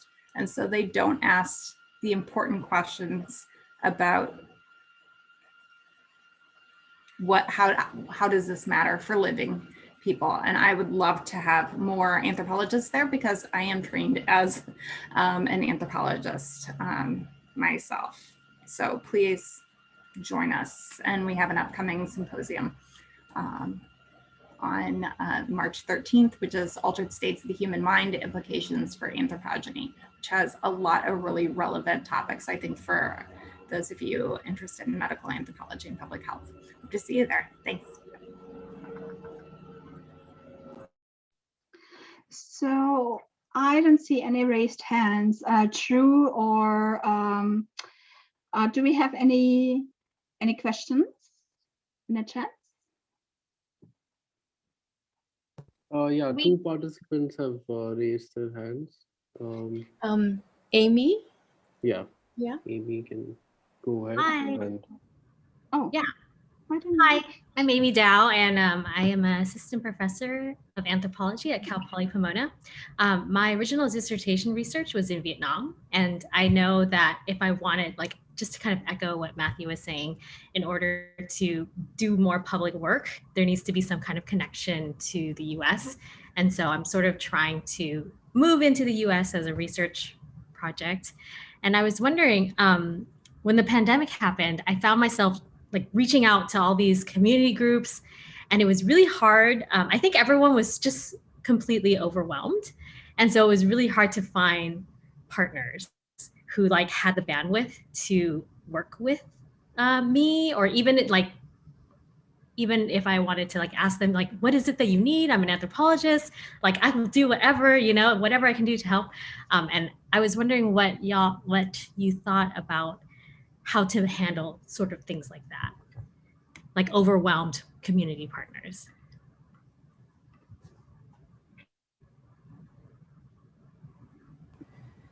We have about a minute, so if one panelist wants to jump in real fast to answer Amy's question, just go for it. Can I go for it? Yes, go for it, Nani. Thank you. Okay.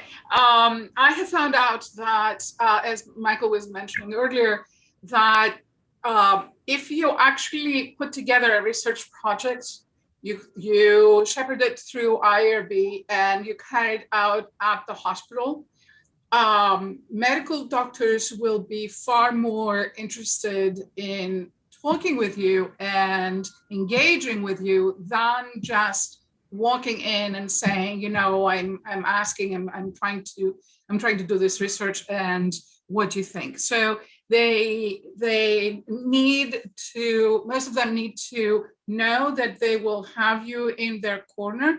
Again, as Michael was saying earlier, right?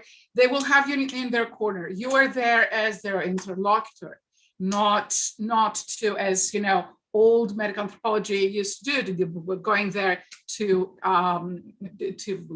take down what doctors were doing wrong, right? They need us to know that we can be partners with them, and I think I have found out that is the most honest and productive way to work within the medical establishment and the medical context. And I'm saying this from New York, right, where we all know, as Christina was saying, but you have to go to the Daily News instead of the New York Times. But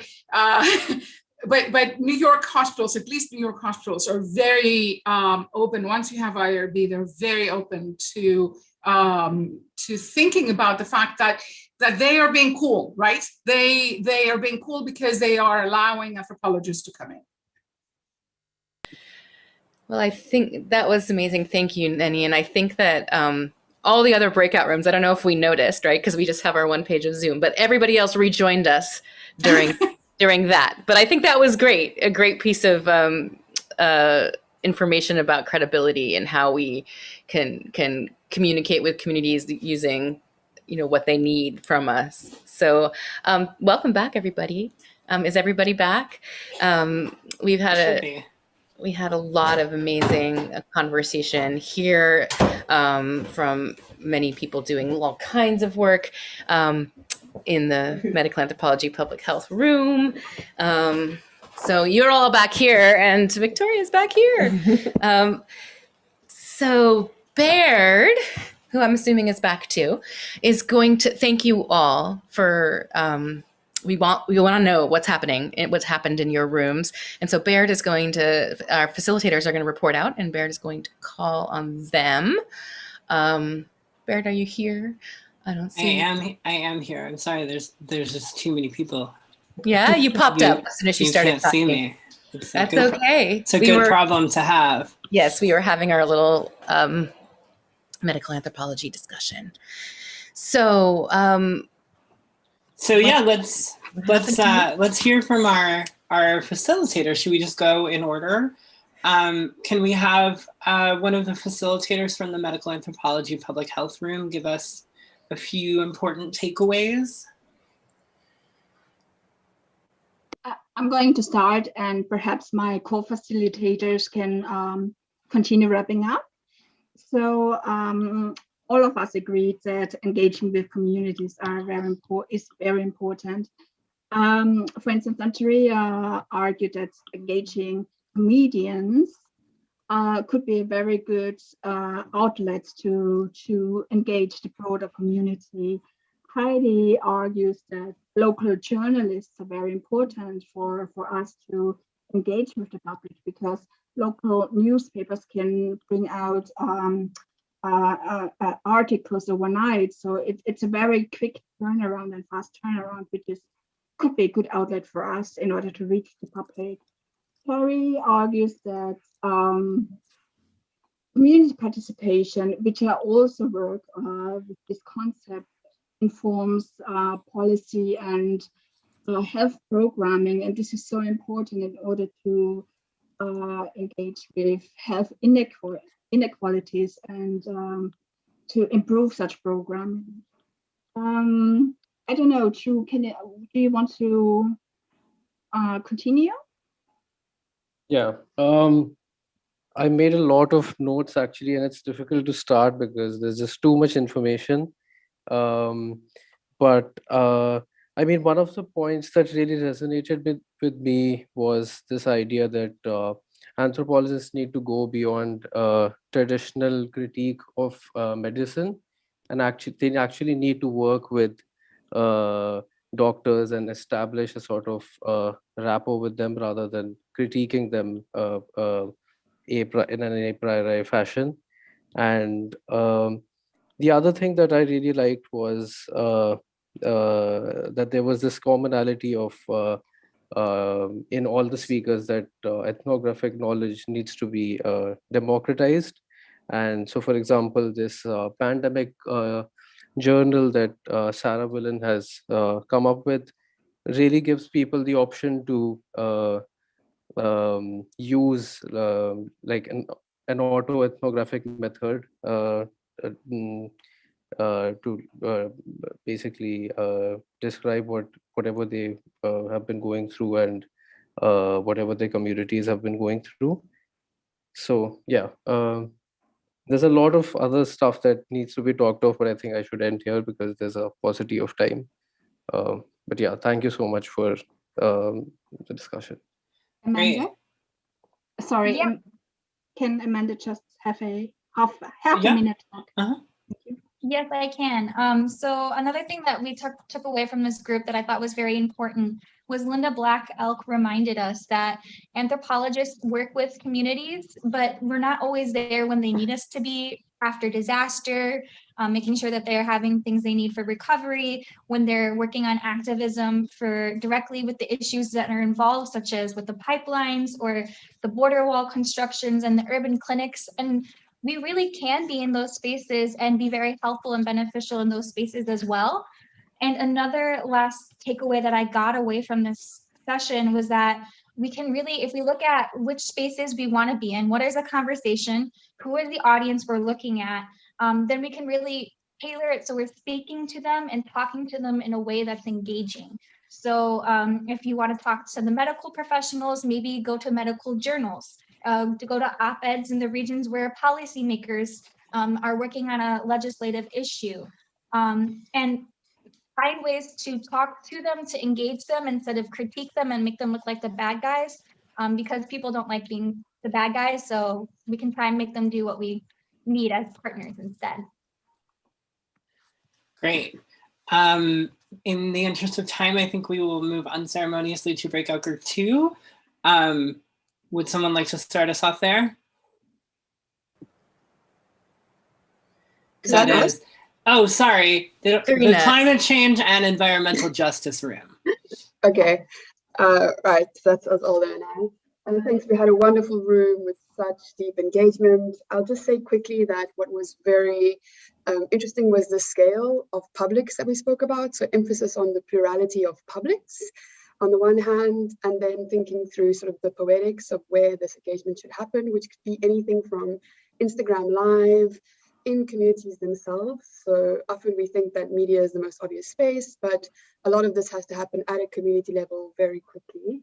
And those are important spaces, but also in terms of scale, thinking about how public anthro needs to be within the institutions themselves. So thinking about how we value work around connection and encourage younger scholars and emerging scholars to have this kind of work of curation recognized in the academy.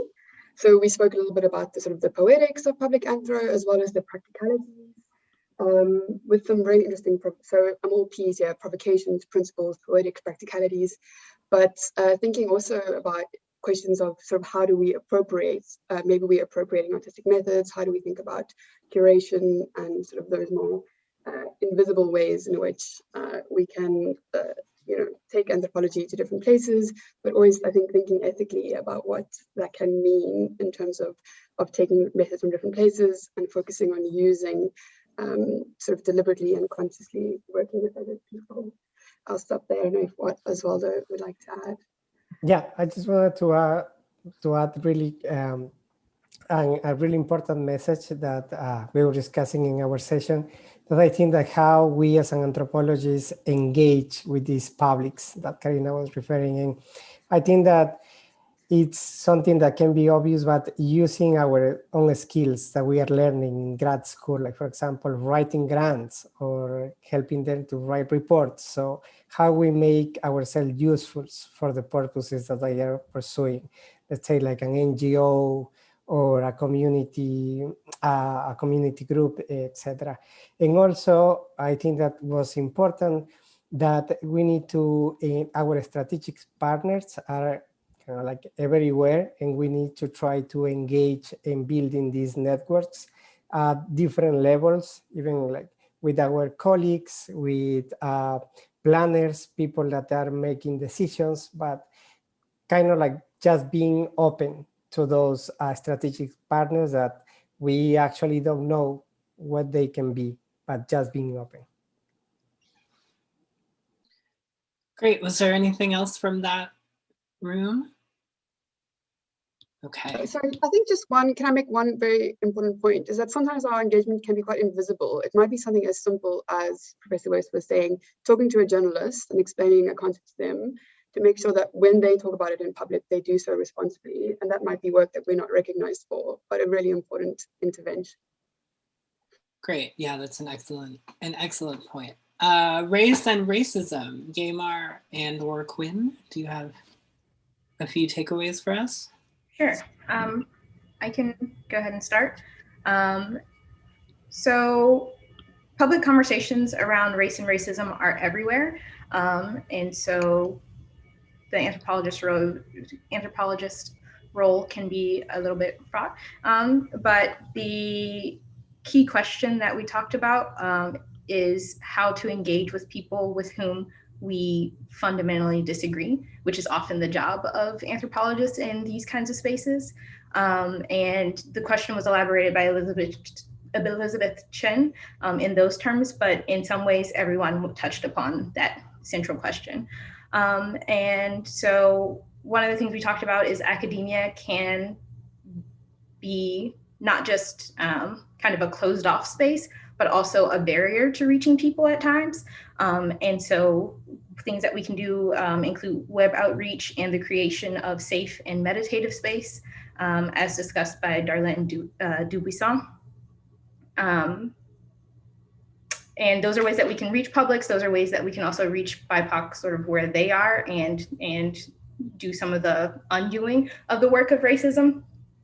And then lastly, alt academic spaces aren't easy to participate in by any means, and they depend on one, labor, and two, sometimes funding from rich people that doesn't always come easily. And so we have to also think about the ways that our work has to be real work. And then the last thing is that anthropologists, no matter where we are in academia, outside of academia, can do the work of translation, and that's one of our powerful roles. And so we can translate for different publics, including doctors, policymakers, journalists, as others have mentioned, as part of our job to promote and promote sort of scholarship on race and end racism. Quinn, was there anything that you wanted to add? Yema mostly covered everything we discussed. One final maybe point that we talked about was making sure we were destabilizing some of these roles as the anthropologist or the ethnographer, or what ethnography might even be. We've discussed using Twitter and other social medias as spaces where there are people who are doing anthropology without necessarily being anthropologists, or who are doing translation without using maybe the vocabulary that we use, and to keep that in mind and take those spaces as seriously as we should. Wonderful. How about the social movements group, which I heard went great? I heard it went great too. To summarize, I would say that our discussion really started off with a question of kind of what do we mean by public, and what are the publics that we are constructing and addressing research to specifically. All of our panelists and participants touched on different ways that publics are shaped and what are the objectives when we do produce research in an effort to reach a public. A few things that were brought up. One of our panelists, Ryan Thorson, brought up the idea of how employers shape publics, which was, I thought, very important to bring up too, to recognize who your employer is and kind of like how that affects where your research will be. Jay Souza brought up, what are we accomplishing when we try to make something public? And I guess also recognizing that many of our interlocutors are already public themselves, and kind of this stepping back at the idea of the anthropologist making something public as opposed to collaborating with someone who's already in the public sphere and has a public persona themselves, possibly. Other things that I thought were important, Baird brought up this interesting idea of disaggregating fieldwork from academic scholarship, which I thought was very important in terms of, doing fieldwork and asking yourself really to what end, to what purpose, and separating it from that objective of getting it published and disseminated in academia. And I'm gonna say, if there was anything else, I'll turn it over to Annika and Maya and ask if they had anything that they would like to bring up as well. Thank you, Chris. Okay. Oh, sorry, go ahead, Maya. Okay, yes, I'd like to add the fact that we said we must not be armchair anthropologists. We must not just sit down in our offices and assume everything is going on there and start theorizing from our own perspective. We must actually go on to the public to actually know what is going on and then work on that. And there isn't just one answer.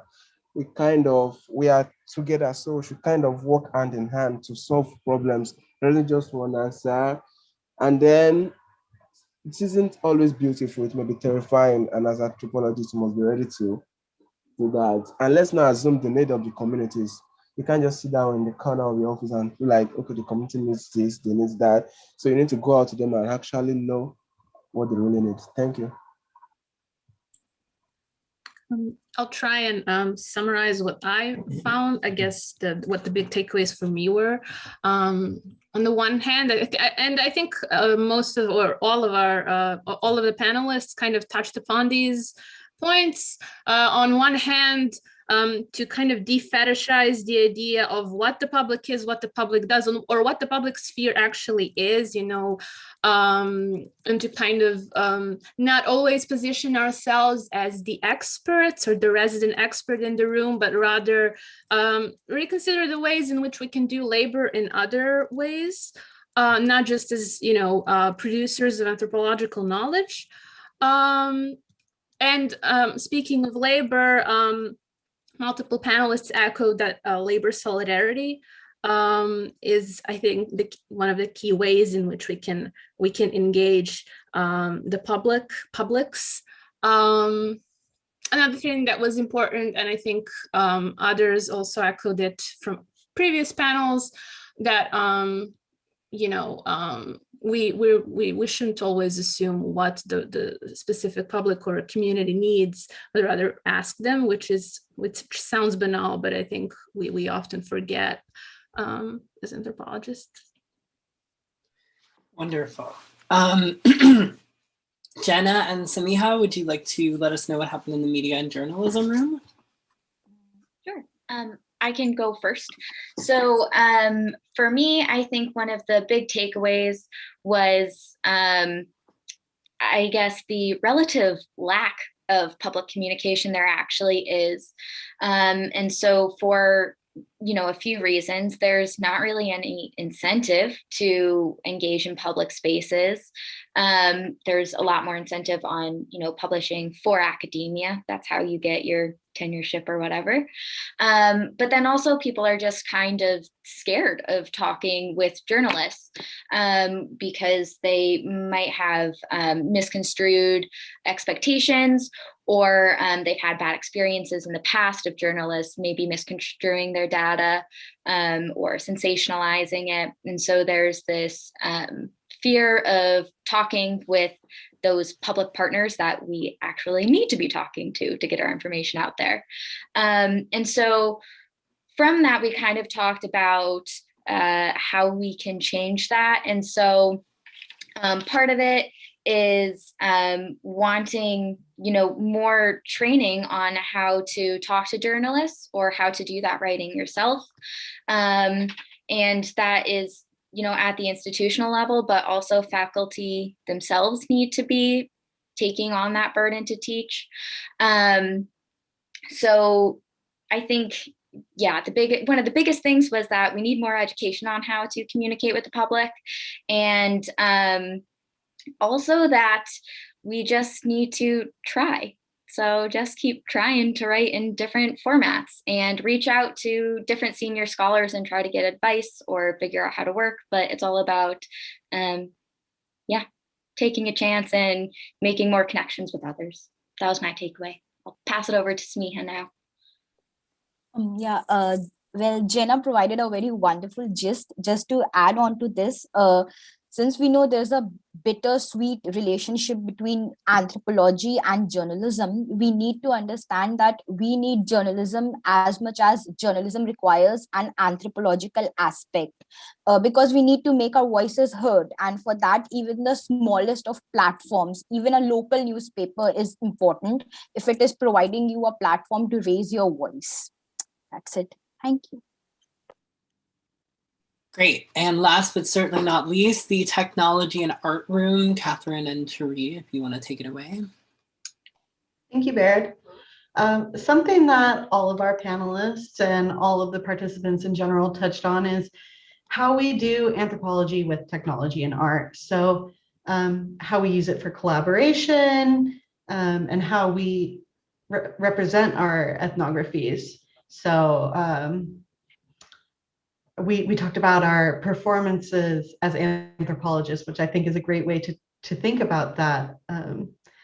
And we heard from Sally Campbell-Gallman about leaving zines on people's cars, or doing their conference presentation on the street outside of the hotel that the conference was at, or Dr. Wilson Scott Wilson making VR films and interactive websites. And so, and another thing we talked about is whose voices do we lift up, and how do we benefit those people, and best work with our collaborators. Tari, would you like to add anything? Sure, and that's a great summary, but I would just add that in terms of where the public conversations are happening, we heard social media over and over again from most of our panelists. And on the other side of that, we also heard, as you mentioned, Catherine, going kind of lo-fi and using things like zine, using more traditional technologies. When we use technology in anthropology, it's not only about moving towards the most recent technology that we have access to, but it's about using technology that viewers, more of the public, will have access to, including the zines, for example. And then where do we place these? Is it on someone's car window, or we go to art museums and have conversations with other anthropologists in public, like Nick Seaver pointed out, in order to just make this more accessible to people? Wonderful. So we are just about 6 minutes behind schedule, which is not too bad, I would say, all things considered. So we are going to say goodbye, but we are then going to invite you into these randomized breakout rooms if you have the time to stay, and we will also keep the main room open in case people just want to chat. But Christina, would you like to Yes. Thank you all so much. I won't take up too much extra time, but this information will be available, and we will be following up with a detailed survey and a way to connect. An invitation to our Slack, which we're going to open up so these conversations can be ongoing. We're hopeful that everyone will join. I just want to say that the thing that I'm going to take the most out of this and out of my breakout room was somebody found cool anthropology because of a flyer at the AAA that was on a table and it was being used as a coaster. So never underestimate the power of reach and what might happen with any small fragment, any artifact, when you're getting this information out into your public. Okay. So please keep in touch in whatever way you'd like to. There's lots of invitations and thank you to our amazing facilitators, and to Henia, and especially to Baird, who many of you know did an incredibly heavy lift. Baird, you're amazing. Baird. Yes. And I hope we never lose him, but I do also hope someone hires him, and you should do that if you're in a position to do that. So we're going to go into the breakout rooms. I know it is 2 minutes to 6. If you can stay an extra 5 minutes and offer some mentorship, exchange ideas, that would be great. We'll be here in the main room if you'd like to follow up and chat a little bit longer. We know that it's a long time on Zoom, but we also know that you have way more to share as well. So thank you. Thank you. Goodbye, maybe for a short time. Goodbye, maybe for a longer time, but hopefully not for forever. We appreciate you Thanks all. for coming, everyone. Thank you. Everybody. And thanks to the New York Academy of Sciences Anthropology Division, Berghand Books, and the Wennergren. Especially the Wennergren.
Hi, Maria.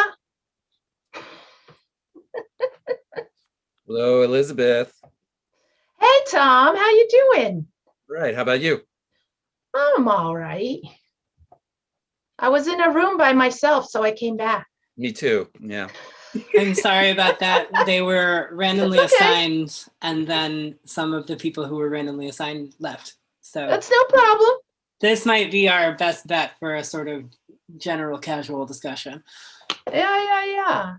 I just wanted to, I'll put it in the chat too, but for people who don't know this organization called Imagining America, they're doing really great work on how to, engage, collaborate, community engagement, public scholarship, and working nationally. And they have I don't know, it's one of the few conferences I go to that I actually enjoy. You just go around hugging everybody, It's really great.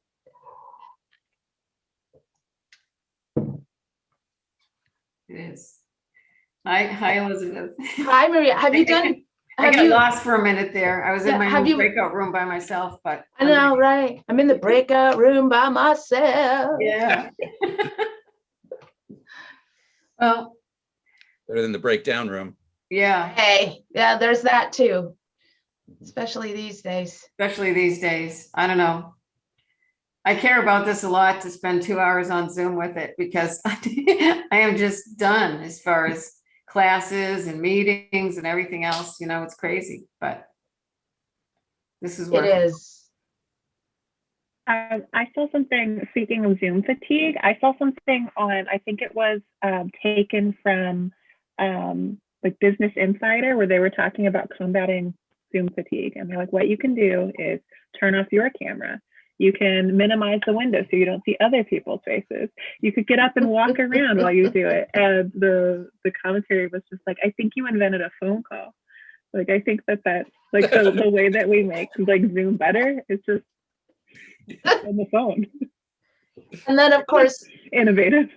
There's so much about those horrible, you know, whatever proctorware that's about telling students they shouldn't be doing any of that. And the eye tracking. Ugh. Just Yeah, like it's all very sinister. a horrible dystopian reality on top of horrible dystopian reality. Indeed. That's scary. Yeah, and we all consent to it when we don't read the terms of service for like pretty much every platform. Not that there's like, you know, an easy, better choice to be made. You can't just sort of say like, I don't agree to that part. But it is, if you go through and read the terms and conditions, they have the right to track a lot more than you think that they do. Yeah. Yeah. I actually went to this tech conference where it was all these different apps, all these different companies that bought those data and how they sold it to different marketing agencies. Oh my God, that must have been fascinating. It's not as nefarious, you know, unless you think capitalism is nefarious, but it's well, really there's like there's the rub. It serves business. Tune in You know, next you think week about- for our follow-up workshop on capitalism. Well, I think we're all starting from that baseline at least. But I do think that it's interesting to think about our privacy, because so many of us are really fear for our privacy from the state, when really our privacy is at risk in private industry more so, by my estimation. Oh, absolutely. Especially at this point. I mean, oof. I feel like at this point, privacy is a 20th century idea. I would argue, so there's like an article like percolating in my mind, because I teach a class every year on social media for first years. And they're all Gen Z, obviously. And so they've like grown up with social media and the internet as just like part of the fabric of life, right? And I actually find them to be very concerned about privacy. It's just that what they understand to be privacy does not mean privacy to me. Right. They have grown up in a world where like it is a foregone conclusion that there is stuff about you on the internet. Right. And so the question is like, how much stuff and what stuff and who can see it, versus like, I think if you asked like my parents or grandparents, they would be like, anything that I didn't put on the internet is a violation of my privacy. Right. So I do think like it's an interesting moment of redefining privacy for the sort of state of things, right? I don't think that kind of privacy is possible anymore, or probably will ever be again. But I don't think people still like that term. I think we just have to come to terms with it meaning something else now. Baird or anyone else who also thinks about this, have you given any thought to sort of that's like really, really great insight there about thinking about privacy, but have you thought about how it like intersects with like the conception of the individual and sort of like where you end versus where like the community begins? So I'm just thinking about how like individuality and the individual isn't a like natural law. Like it's something that is like very socially constructed. Like, have you done any work on that or thought about that? I don't know if other people want to say things about this. Sorry, Carta Outreach Lindsay, you have your hand raised. That came up with like a really weird thing. Yeah, no, I think that's a fabulous question. I think I've also been, we're all probably thinking about these same things, because we also have this moment with like identity politics or whatever. And it's sort of like, And I heard this fabulous thing on NPR yesterday that was about how community was not, it's who you claim and who claims you. So it was related to a Native American group that had, I guess, allowed a certain, it was a Supreme Court case or something, they'd allowed a group of individuals who I guess were not like strictly, they become the Cherokee, it was a Cherokee Nation thing, I think. It was, I'm a biological anthropologist, so I'm bad with these other parts. So I apologize, but I thought that was very thought-provoking for me, because a lot of people are like, well, you can say that, you can't say that, but I can say that, because it's sort of like part of that, it's an interplay. It's those connections that are important, I think, for your identity, but that's now become so like performed that it makes me think a lot about, you know, like Urban Goffman's work, because we very clearly have like on stage, off stage. So I think that like for a lot of people, private is your off stage or more authentic self, I guess, the one that you share with your own, like your own communities. And then you have like this sort of like, this is who I am out there in the world. And that's the one that also both can be prosecuted, which is really interesting. So I think there's a lot of different things. So cool. I am loving this so much. I'm so geeked out, like my brain's breaking. Thanks. I love that feedback. That's exactly what we wanted. Thank you for that. Angela, did you want to say something? And then Tom? Yeah, so I wanted to add on to what you're saying about privacy, and that it's not just about generation, that it's also about like any other kind of category of people. What's private in Sweden is not private in the United States. And one of the things that was most striking to me in fieldwork, because I worked with entrepreneurs in Stockholm, was that it was just about the time that GDPR was going into effect with actual ramifications. And I went to this entire training seminar on how to design for privacy. And the entire seminar for these developers and entrepreneurs was not about privacy at all, but about security. How can you know for sure that the person you're giving data to is the person they say they are, and that you are the person that you say you are when you provide information? And so it was about securing that conversation. And it was more about revealing details between those people than it was about protecting privacy between them. And so it was a very different conversation. I feel like sometimes when we talk. Thank you for that initial or that additional nuance. Tom? Oh, yeah. One of the most popular assignments I ever gave students was to search for themselves online using Google et al., and then profile themselves from the point of view of a corporate marketer, a government intelligence agency, and a 21st century Margaret Mead. And they were completely blown away by what they found, and sometimes pleased and sometimes shocked. And, you know, I think one of the ways people are going to deal with it is to drown out the stuff they don't like about themselves by, you know, populating the internet with their own view of themselves and trying to move it up in the Google rankings to sort of drown it out, you know? I actually had my students do a similar thing about me, which I will tell you is both a harrowing and very enlightening activity. Yeah. Because I wanted them, because I asked them to do so much like ethnography of themselves and others that it felt kind of, I didn't want to be the only one who wasn't being asked to have my life looked at on the internet, right?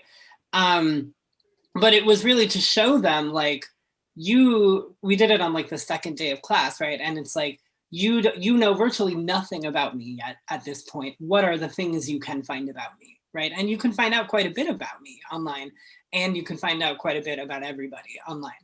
I love activities like that, where instead of talking about that, you just, everybody has their computer with them, have people just do it, right? It's so illustrative of the ways that we are and are not in control of what is out there about us.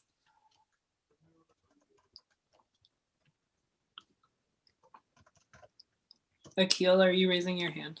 Yeah, I'm sorry. I haven't like done anything Zoom related, so I don't know how to use the raise the hand function. I'm sorry. It's under your reactions for your future reference. Lovely, awesome. I just see clapping hands and thumbs up, but I'm gonna get back to that. Oh, you need to update your Zoom client is what's happening. There you go.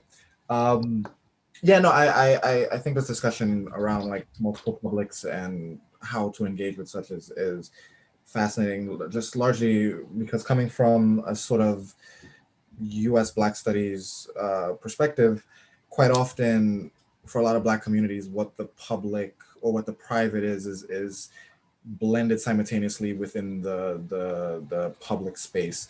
For the fact that you have all these like government parties, police, individuals, all this other stuff, often entering what is presumed to be a private area, but then is often made public through the interference of outside forces. And it's super interesting, specifically when I look through stuff for like my work on how Black gamers create spaces that sort of navigate and undermine an anti-Black gaming spaces. It's always super interesting to see how that sort of idea of the public gets reflected in tweets that many individuals might presume to be under private wraps or what should be considered private, but comes out rather as a very typical open discussion. And really, I guess more or less is to pointing that out is A, then how are we deciphering publics? And B, if we are to engage with those publics, I do think that there needs to be a sort of catered response to which publics we are then entering.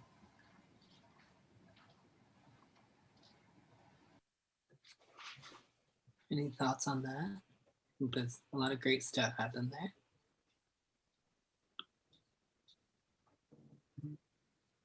Or any tangentially related thoughts, completely unrelated thoughts. Songs you enjoy singing. Oh, Christopher. Hi. That was great. Yeah, I guess on the notion of publics, right, and addressing a particular public and creating your public, one thing that I thought of, I'm just a graduate student, but this reminds me of a conversation we had in one of my recent seminars regarding exciting when we're doing research. Like before we even go in the field, before we even pretend to bet, like think about who could be an expert in that public that we wish to address.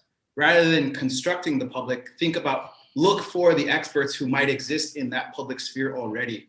I think Jay Sosa's comment really echoed with me because he was saying our interlocutors are already public themselves. So for example, if I'm looking to work I look at street art and gentrification a lot. And so what I'm doing is looking at, well, who are the people that are creating publics? And for me, it's these local artists who are, doing murals in neighborhoods that are gentrifying, and they put their Instagram handles right there on the wall. And for me, it's not just that I'm creating a public, but I'm actually trying to tap into the public that they've already created and that they're already projecting their messages to. So I think that's one way to kind of like move towards that. I hope that addresses the question. I was hoping to get that. So yeah, I'll Lindsay, Amanda, and then James.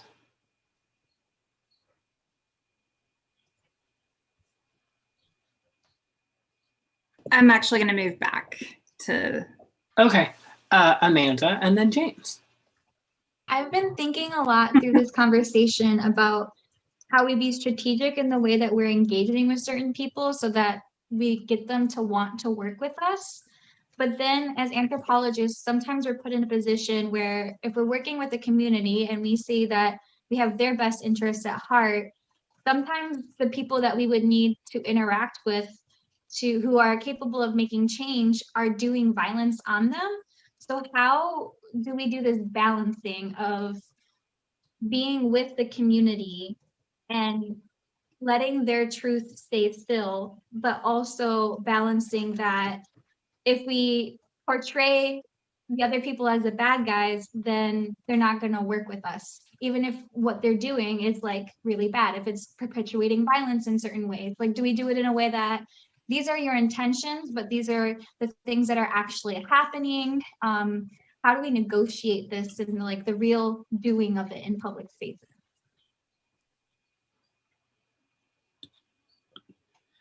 James, did you want to add to the discussion?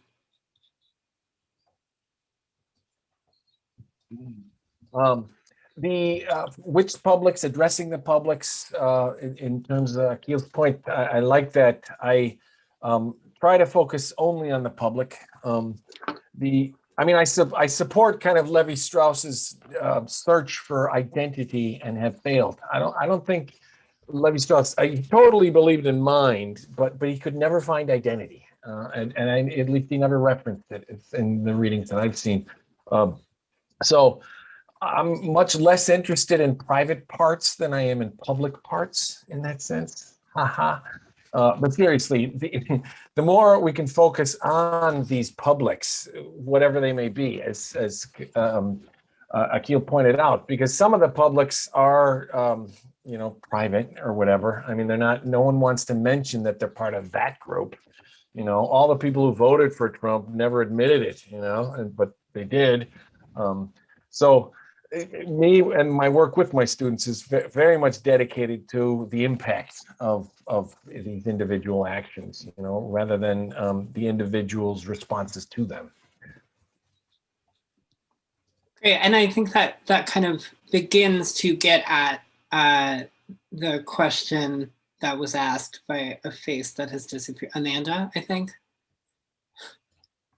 You left my screen. It was a great question.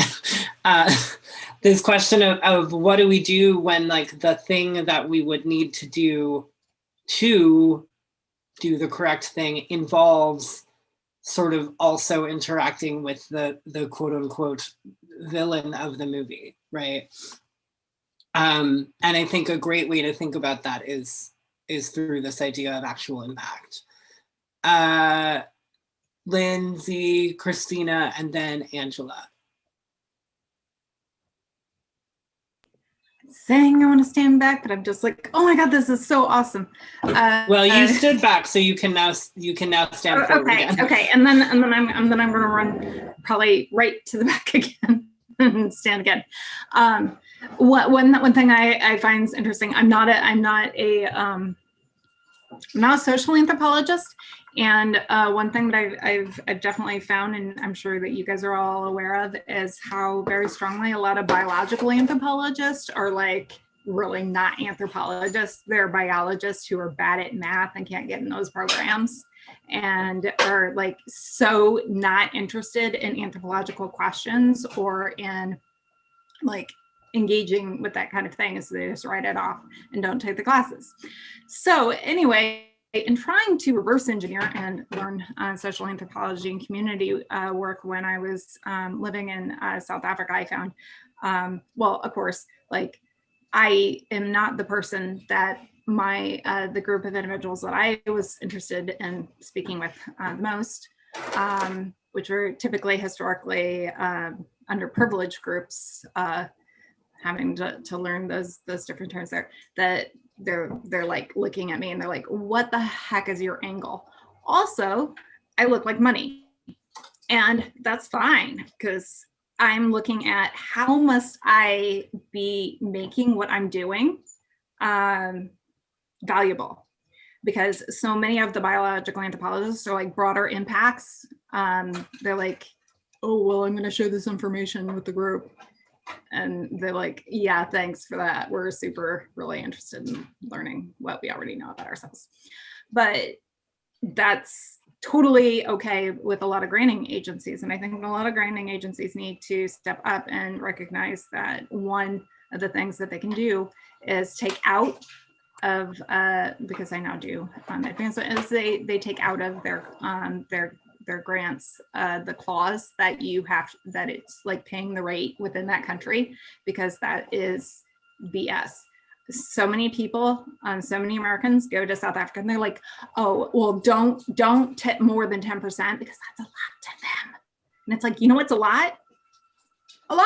A good amount of money. Tip for what it's worth. You have a lot of money, so it's not abusive to tip what it's worth. And so when I think as granting agencies, I hope will look at the conditions about how much you're allowed to pay local contributors and partners and the rates that you're allowed to pay. And instead of finding that as the place that you are able to save money, that you pay at rates that would be acceptable or competitive within the country that is giving the grant, because that I think can make a lot of really positive change. Also, the people who said, you know, I really like the comment that we had that was in the medical anthropology group about, you know, why aren't you standing at the pipeline with on your community that you work with? Why aren't you helping disaster plan or ensure that the communities that you are with in the field, that they are safe during the pandemic and they have the information that they need, as we have access to information and resources that others don't. And that's a way that we can make ourselves valuable to them in a way that is tangible. And so when you hang out and you start talking to people and you let them know that I want to be valuable to you, you sort of meet people. Wonderful. Yeah, spread that grant money around. I wholeheartedly agree. I think it's one of the easiest and best things that you can do, especially if you've gotten a big fancy grant from a faceless institution. Figure out ways that you can employ your interlocutors, right? And as you're pointing to, justly, right? Which is very different. Christina and then Angela. Or Victoria, I don't know whose hand is raised. It was me. And it's funny you say employer interlocutors, because we got some pushback for using the term strategic partnerships. So you got to be careful with that, Baird. But we always get pushed. There are no good terms for this because capitalism is the rule of the land, everyone. I'm very sorry. We're not going to solve it here today.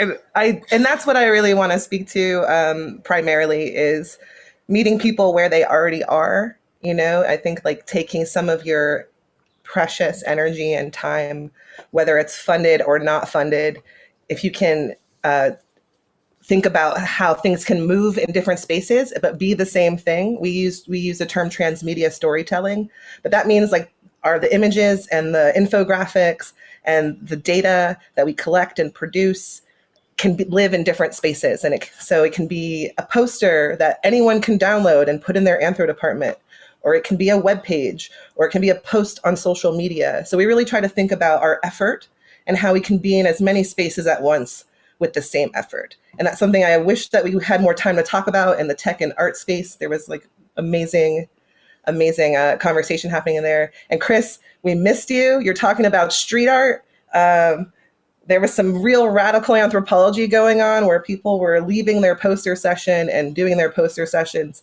on the street instead. So I think that we can think really big, we can think radically, but we can also think strategically about how to use the same efforts and really multiply the efficacy. Great. Yeah. I don't know why we don't all do that, frankly. They would save a lot of money on event space. And find money and find people like Baird and give it to them. For sure. Even people who are just in fact Baird. You don't even have to be people like Baird. You got a person like Baird right here. Give us more money and we'll give it to Baird. Yes. And these other folks, amazing folks, Christopher, and Theo, and Catherine. And Angela and Elizabeth, it looks like you have your hands up. I've been thinking a lot about Amanda's question, particularly because I work with entrepreneurs who are definitely not always doing the right thing.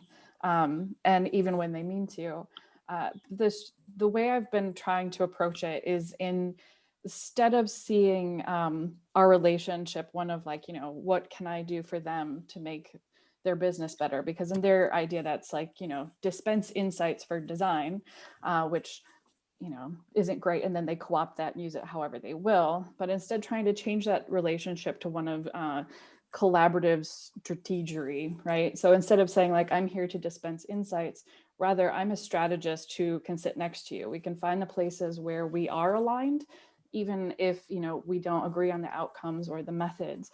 by finding those places where we can align, we can talk strategically and collaboratively about these issues. And that usually ends up being where most of my best conversations with these people are. Yeah, so strategery over insights. Elizabeth.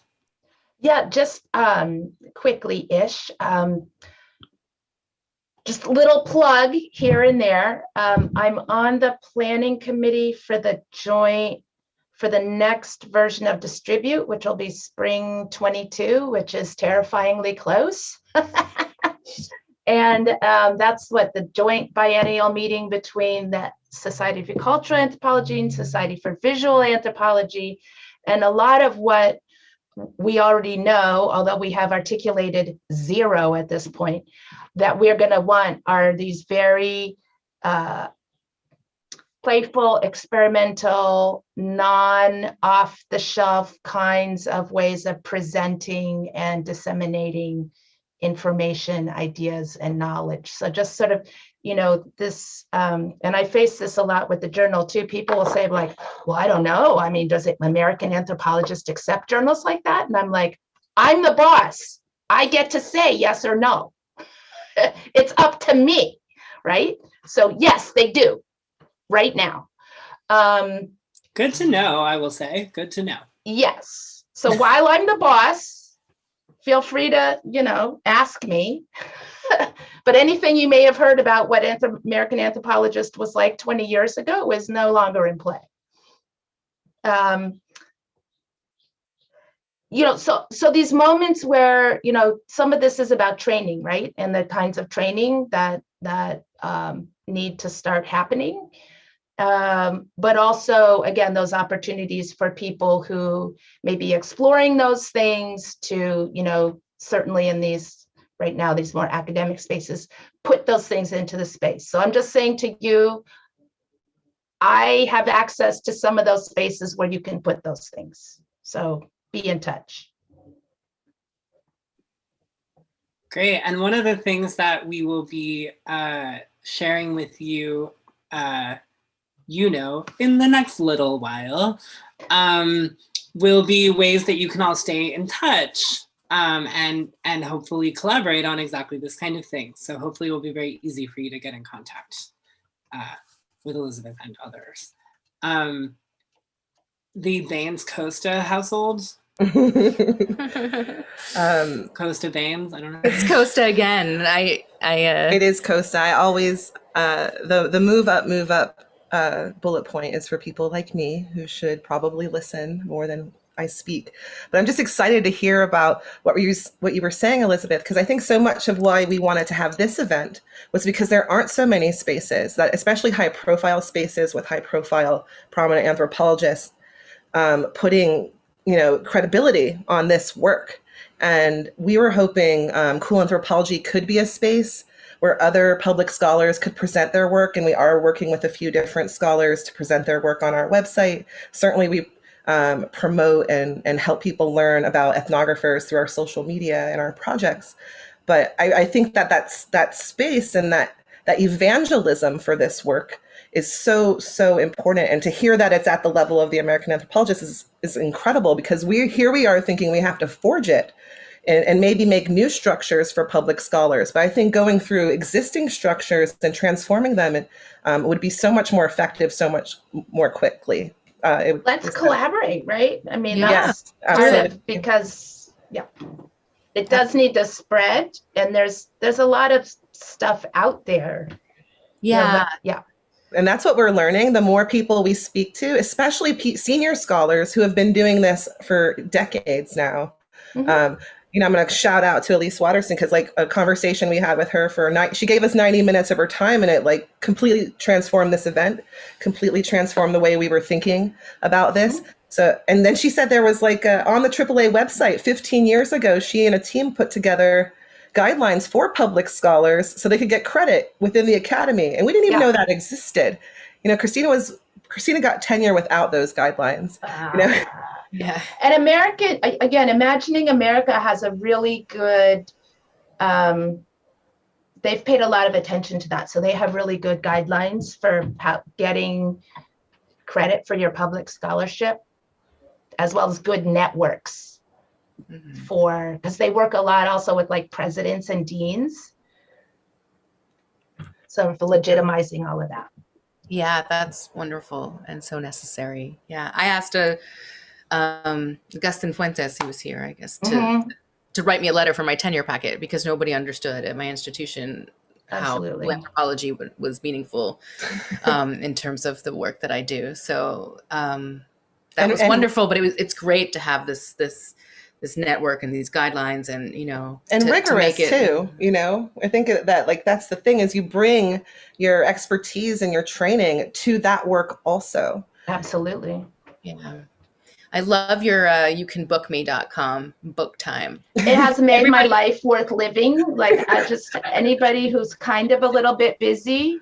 Now, like my students, I don't have to have office hours. I'm just like, grab 20 minutes with me when you want. Like, here's my hours. That's amazing. I feel like that's amazing. And everybody who's left on this call, you should book time. You should book time with her. Like, what are you doing? What are you doing? We're going to book time with you. Time. How do we then talk? Is it Zoom? Is it? I mean, does it? Yeah, I have it set so that it just will book. It's like I have a Zoom link to my Zoom room, and sometimes it randomly decides it wants a password, which I don't understand. But yeah. Cool. One thing I wanted to say also just in relation to Elizabeth, what you were saying a minute ago, is that I think we have to not be afraid to let public scholarship take as long as it needs to take. I think it needs to, because we think about it, or those of you who have tenure track jobs, think about it in a sort of tenure schedule kind of way, right? It makes it feel like it needs to be beholden to this kind of publication pipeline schedule, right? And what I have been finding in the work that I'm just beginning to do is I've been working on the same project for 3 years, and it's absolutely better than it was 3 years ago, and also is not done yet, right? And maybe that is not something that my employer is ever gonna particularly care about in terms of, let's be real, I'm graduating this year, so tenure is a distant dream. But I guess I just want to highlight, we shouldn't feel like we have to produce these really engaged, beautiful, careful things that we want to produce in the same timeline that we crank off an encyclopedia article or do some revisions, right? These are fundamentally different processes. And there's a reason that they don't fit into the academic structure, and it's because they're not supposed to, right? That's on purpose, but we should do them anyway. Lindsay, did you have something to add? I'm sorry, I think I missed your hand. Sorry, I'm again I should step back. I'm a conduit. Honestly, I'm a failed anthropologist, and that I can't get my stuff together. But what I do have are lots and lots and lots of contacts. And if you go on the Carta website, we have super amounts of contacts that are outside of anthropology and all these other places.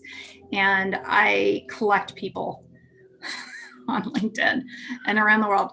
And I just look for the people that I'm I feel like you need to know this person. And it might be a person who I met on the street, or or it was, or one of those Twitter graffiti things that I look for money, I look for connections, I look for ways that I can help other people tell their stories of why is your work important, who needs to hear it, and how can you get the money for it? Because also there's so many there's private sponsors and people that you can inspire them, and you can match make them for donations, because a lot of these organizations that are giving out the money, I'm not going to say Winter Good or any of these sponsors, obviously, but there's a lot of places out there that the reason that they're doing it is they've got sketchy background. Bring us money. You can Lindsay. find money. Everybody here, it's not like I'm a super amazing money maker, but I can find you the places where and give you the arguments I think that might help you down a road that will help you with money. I do think so that anyway, that's open for all of you guys. Provide that as a resource.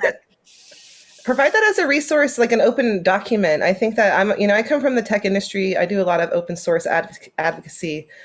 All the stuff we do is within the open ed frameworks. If you could create a document of funding bodies and then just put it out there, that exists in other disciplines have that. Engineers have that. I've seen it. I would love to do that. Unfortunately, because I work within a institution that we are using. We have like framework where we have to go into, these are the organizations, and then they tell us. So it's like the charity navigator type things and the foundations. But what I will do is I'd love to start putting together something like that for people who are doing whatever. I mean, I don't really, I'm not a specialist in anything. I just think people should be able to get the money that they need without like sacrificing their soul or their own personal ethics, or having a major group or organization shaping what their research area should be, or what hot topics or things that you should be doing. I mean, like these are like, I feel like there's an anthropology, a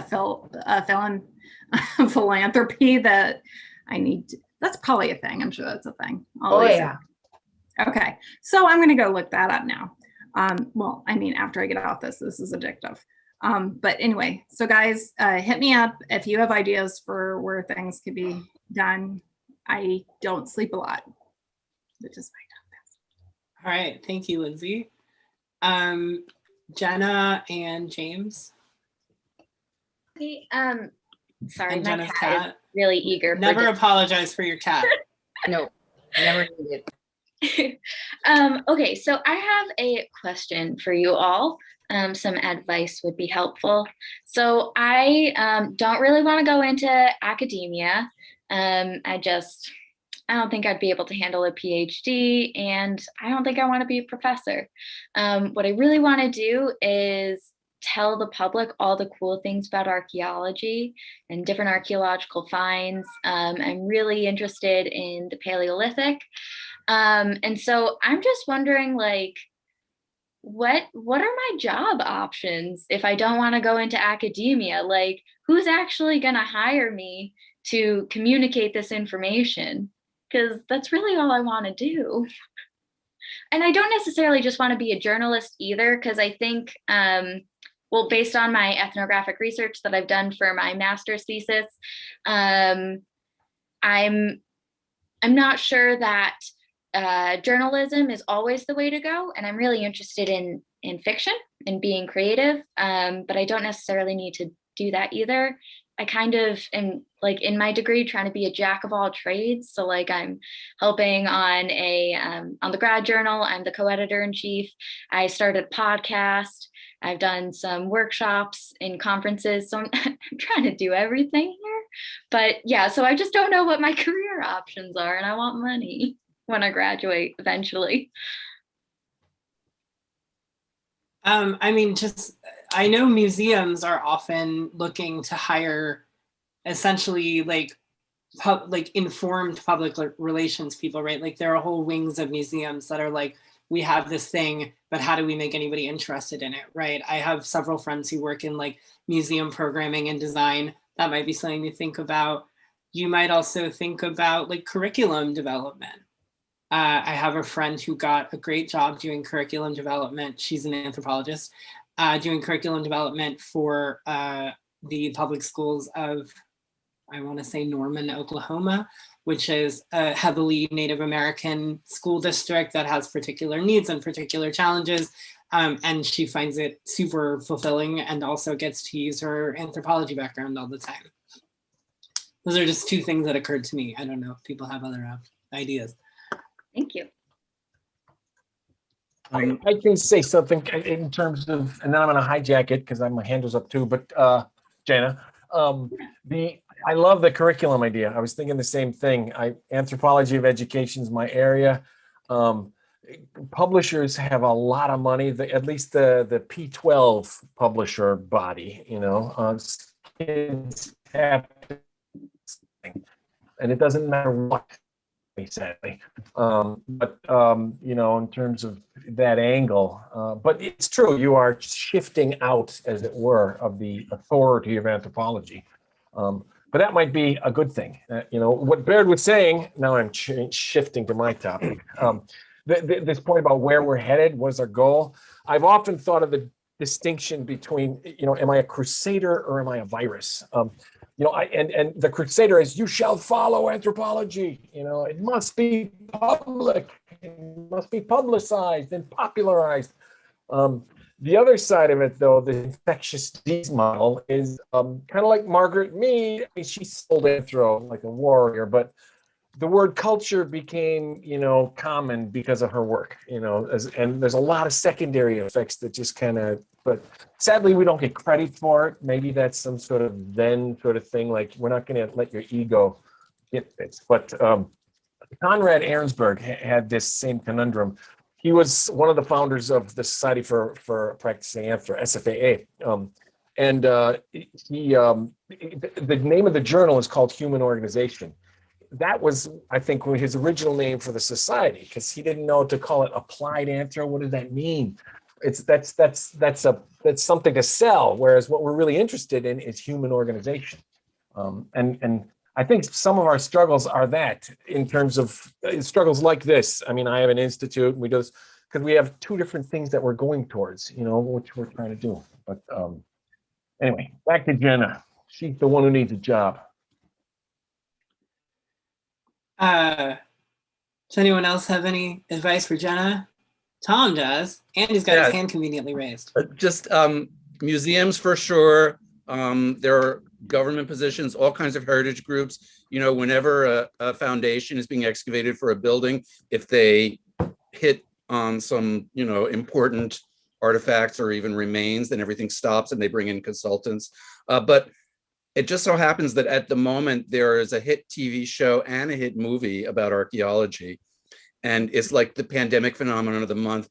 And so much so that something came across my feed the other day about somebody who's developing a film project about archaeologists, and they're looking for writers. And so, I don't know how long it's going to last, but I'm sure they could use people who know what they're talking about. So who knows? That's cool. Who is that? If I can find it again, I'll forward it to you. And it was buried in my Facebook, but yeah, there's interest in that. And we just missed out on writing for Bones. We're going to totally have a Slack invitation for everyone who came here, that hopefully all can find each other there. But Jenna is also one of our facilitators, so we can connect you. And Jenna, I just want to say, if you can find a great grant, we will hire you to produce cool anthropology. You're awesome. Cool. But we don't have the funding at the moment, but we might soon. So we should definitely keep in touch. And if you find your own grant, we can figure out a great way to connect our resources, ideas, reputations, etc. That'd be great. It'd be great to keep working with you guys. Thanks. Michelle? Past preservers. Oh, sorry. Is that what you're thinking of? What is it? Past preservers. They're always casting for experts in history and archaeology. Oh, the TV show. Sorry. Okay. Past preservers, sounds Thank like. you. Michelle, did you have something to add? No, I just want to promote myself as well, because I'm looking Great. for a job too.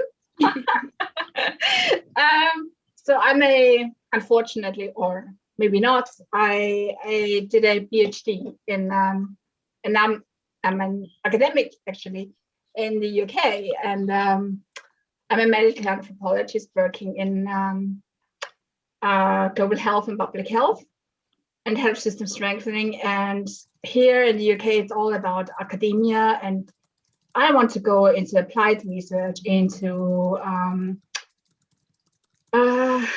operational research, implementation research, because my field really showed me that I was researching the district health system in Sierra Leone, and not much has been done, not academically, not operational wise, in the district health system in Sierra Leone, but also I think worldwide.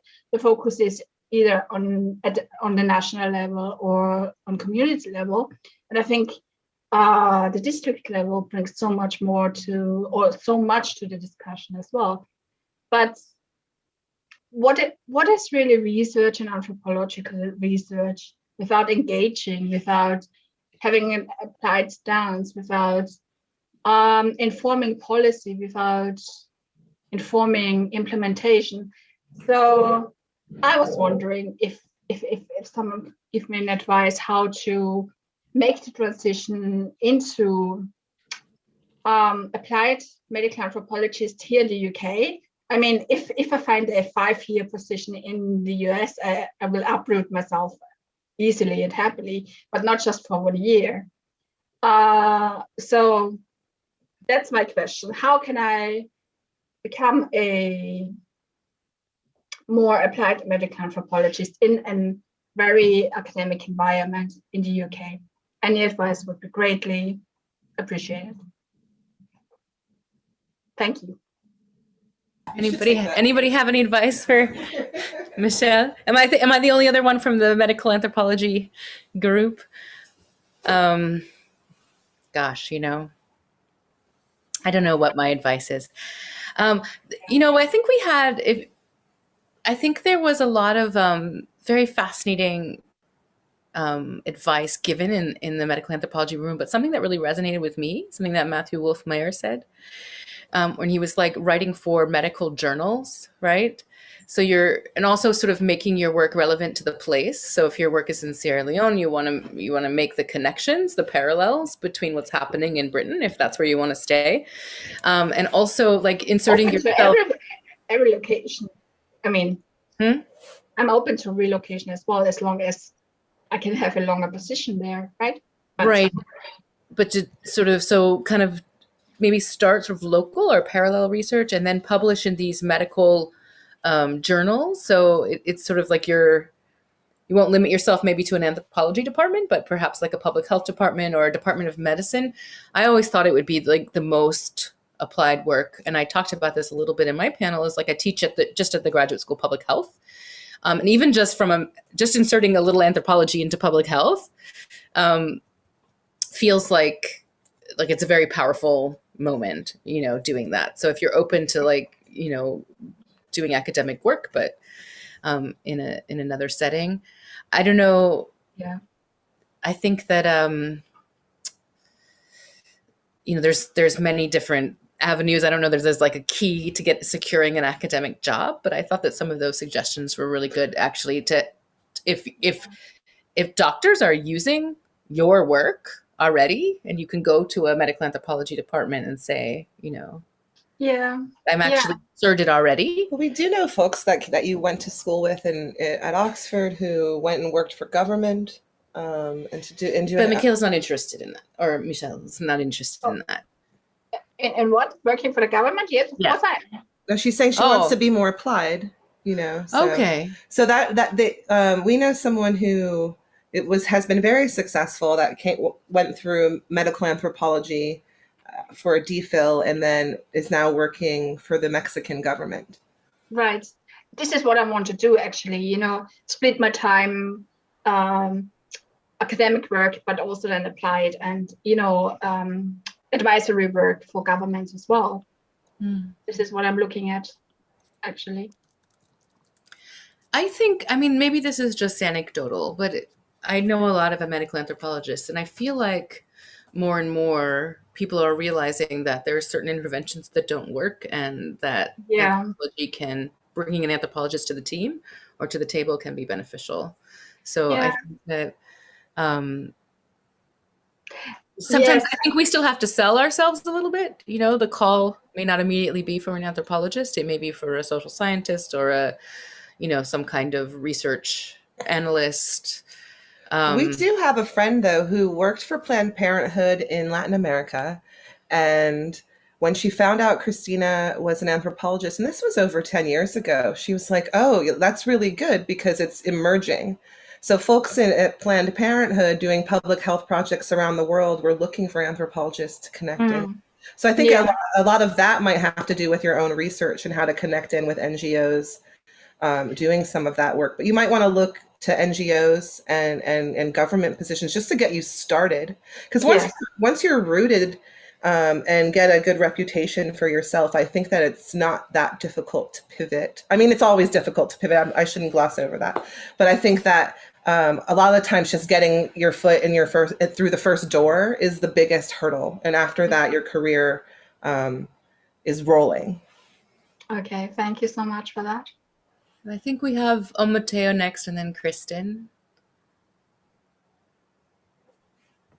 Good evening, everyone. Yes, thank you for the very inspiring workshop. I'm really inspired and impressed. Thank you so much. Yeah, I want to ask about how to get scholarships in this part of the world. It's like for the anthropologists, we are actually very marginalized. When you see all these scholarships coming out, you just see medicine, engineering, and other stuff. It is I have never seen anthropology under the scholarship. So I want to ask, is it possible, or what can you say? Yeah, thank you. So by scholarship, do you mean like scholarship to study, like money scholarship, or access to like written scholarship?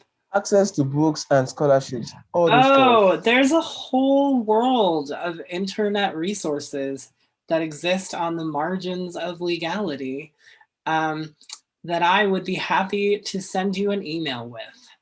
I will be very happy to receive them. Thank you so much. There are not from his cool anthropology email address, though. No, and I've certainly never had to use them myself because my own very rich university library wouldn't pay for something. But this is a big problem for scholars in the Global South because library access is already an issue for scholars here, right? It like very much depends on what university you go to and what journals they have decided are important, right? There are several Facebook groups where people will trade PDFs. So like if somebody has access to something that you want, you can request it. There are also places where you can download some stuff. But there's quite a bit of actually just sharing, which I think is totally within like what we are allowed to do with scholarship. If not talked on funding, the funding aspect, we only talk on books. Sorry, so you are talking about books, or you're not? Yes, and I'm talking about both. So I said you've talked about the books now. What about the funding aspect? Most of the funding for anthropology here is tied to particular institutions. Okay. So, if you wanted to like apply for a PhD program in anthropology in the United States, the odds are that it would be funded in some way, though that is not always the case. I don't know of like any kind of independent scholarships for that sort of thing. Thank you so much. I think the first step for you might be to connect in with some anthropologists in the region and talk to them and see how they get funded, see if they might have an opportunity to take on a student as well. I think that would be, if I were you, that's what I would do. And I think that that's a question that is a really good one that I think that we should ask through our broader networks. Like, how can we connect folks who don't have access to the amount of universities as we have in North America and in Europe? Like, how can we help the folks who want access to the same sorts of education? How can we provide equity? I come from a very different space with my education. Like Christina is the education of cool anthropology, and I don't even have a college degree. So like we work together on our projects, and as a result of her credibility and her access to the academy, we've been able to get respect and funding. So maybe finding someone in the region who has respect and funding might be a good place for you to start those conversations. And I'm sorry that we don't know them and can't connect them with you. Okay, thank you so much. You've met so many people. Yeah, and I think that Our, what we net, can our do, networks. yeah, what we can do, I Networks are think, is the call biggest. to, we can call to our broader network and maybe ask the folks to start providing those resources. I'm not going to ask Baird to publish all of the, ethically challenged, perhaps, access to the data points, but I think that like maybe Cool Anthropology might be able to have some kind of message board or some kind of space. I think that space needs to exist where you might be able to connect in with someone.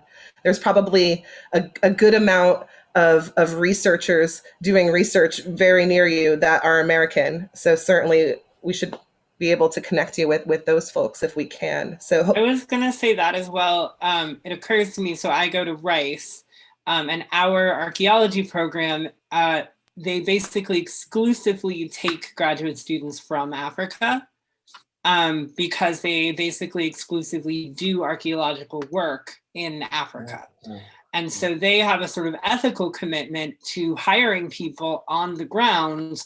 And then, some of them end up as funded PhD students at our university. So sometimes even getting yourself just like near those spaces, right, might be really helpful, especially for someone in your particular position, because unfortunately there's a lot of scholarship being published about Africa, and less of it being published by Africans. But I know that at least some institutions are trying to be really mindful about the kinds of field assistants they hire, and their relationships with them like after the initial experience. I get it. Thank you so much. Yeah. Thank you. Kristen, did you want to? Hi.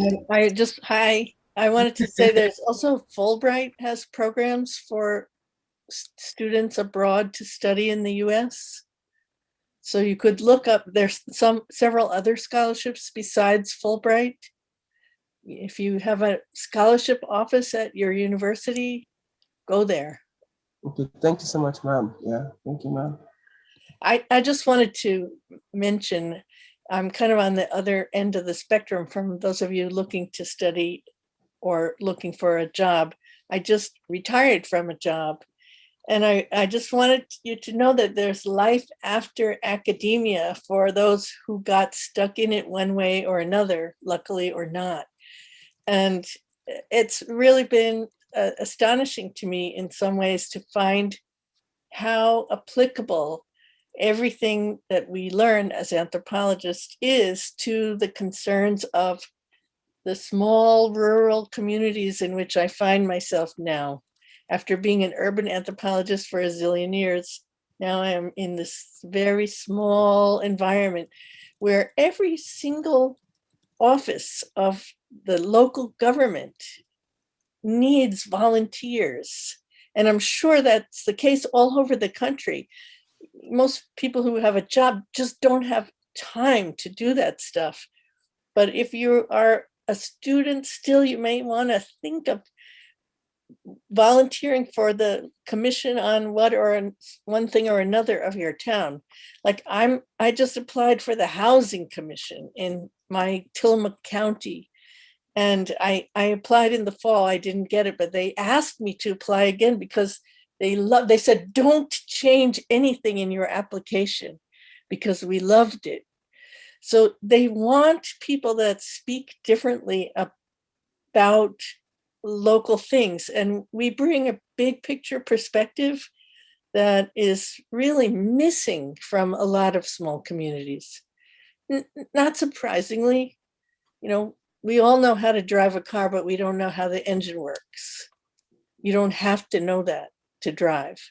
So you can live in society without knowing how anything works and do just fine. You do not fall off the earth. But when you do know how it works, that is like a contribution that you can make.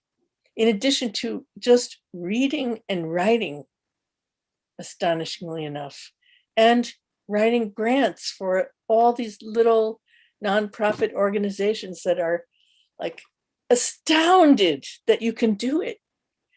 But if it's something you've been doing for 40 years, it's like, no big deal. But other people do not know how to do this, or they do it with trepidation. So there's so much. I feel like I have to unretire myself, not in terms of job, because nobody's going to pay me to do these things now, but in terms of the contribution that I can make to my local community. Wow, I'm definitely going to give that car engine speech to my freshman seminar Wednesday. Yeah, it helped. Beautifully, succinctly put. Like, you think you know how something works, but actually you just know what it is. Yeah, I absolutely loved hearing that. And I think that one of the biggest things that the biggest conclusions I've come to in the last 10 years or so is that I need to participate more in my community in lots of different ways. I need to wear a lot of different hats in my community. I can't just, pat myself on the back for having a nice job title and working with people who are underrepresented. I started asking myself, 6 or 7 years ago, or asking other people, like, what do you do for free? Not like, what do you do for work? Like, what do you do in your off time? Who are you connecting with? Who are your allies and your comrades, and how do you spend that time? So that's something that I really want to echo, and I admire you for, and I'm such a fangirl of your work anyway. So I'm like really, really excited that you said that, and that it's live streamed right now and be recorded, and hopefully someone else will hear it down the road, because it's absolutely important. We must engage as citizens, as neighbors, as community members. That should be our first order of business. And the anthropology or the media production, as it will be for me, is second to that. So thank you very much for that comment. We're going to wrap this up. We've been at this for hours. I want to invite Leanna. You haven't spoken. If you would like to speak, I would love to hear from you. Trisha, it'd be awesome if you have something you'd like to say. I don't want to call you out. I'm very well known for throwing young folks under the bus and pushing them a little bit. So if you'd like to say something before we close up, I'd love it if you would. Any thoughts, reflections, questions for anybody left? Hi. I was just about to head off, but yeah, thank you so much to everybody, first and foremost, for just sharing. This has been incredibly enlightening, just all around, and I'm really stoked to learn more about cool anthropology. This is my kind of introduction to you all, but yeah. I've had a lot of questions, but I feel like maybe some of them are a little bit kind of specific. Like, yeah, I'm really curious about kind of the, I suppose, the academic versus applied tracks. I actually recently have switched, like very recently in the past month, made the decision to switch my own trajectory so far as the pursuit of my education and future career into conservation social science. I was actually previously in the biological anthropology realm, and I realized, kind of speak to this whole theme, I realized that I kept trying to make my research of the past applicable to contemporary in social and environmental issues, and I see great potential in the future for that kind of work. But I guess realized that my place is more in the public, and with communities and on the ground, and so kind of new to all of this. And it kind of seems like there's a big disparity. This is also speaking on the behalf of being a first generation student, just generally from an underprivileged background. Getting to this point, as a graduate student has been really, really difficult personally. And it just seems like there's such a big disparity between kind of the academic track and the applied, realm. And I was curious, like public engagement is so important. But it seems like it's something that we're often not really, as we've mentioned, as many people have mentioned by now, explicitly trained to do, in the course of our education. And then also, if you are pursuing academia or maybe a more research-focused career path, public engagement is kind of another costly endeavor, of your own time and energy that may not always be valued by your employer, or you may not always, get support for, and it's more of a, personal investment. So I guess I'm just curious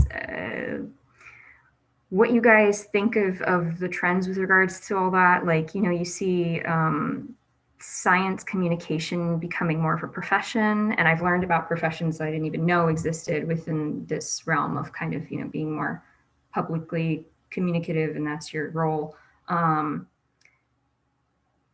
But do you think like there needs to be more systemic pushes for kind of encouraging more of this within the academic realm?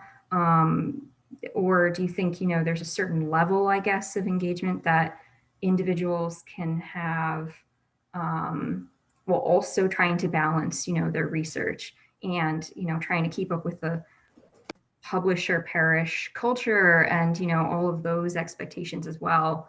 And this side of public engagement may not be as, valued potentially by your employer.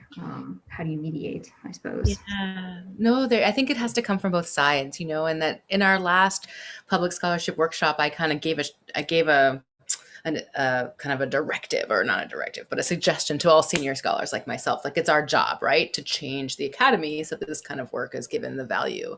And that's something Elizabeth Chin was here earlier, and something that she was like, come and talk to me. She's the, the editor-in-chief of American Anthropologist, which has a reputation of being a very stodgy journal, right? Like old school kind of that's where you want to get your article. And she's trying to change it from the inside. So I think it's kind of both. We change from the inside, and then we make the pathways. And that's part of what we're trying to do here, right? Is to connect you with folks that have been doing this work, and hopefully making pathways, to encourage you to do this work. And then you keep, if your passion is there, it's slow to change, but it's changing. And I think that we're all here, and so many people signed up for this, it's not sort of a marginalized pursuit anymore. So, yes. And it is still stigmatized in certain departments and, but I think that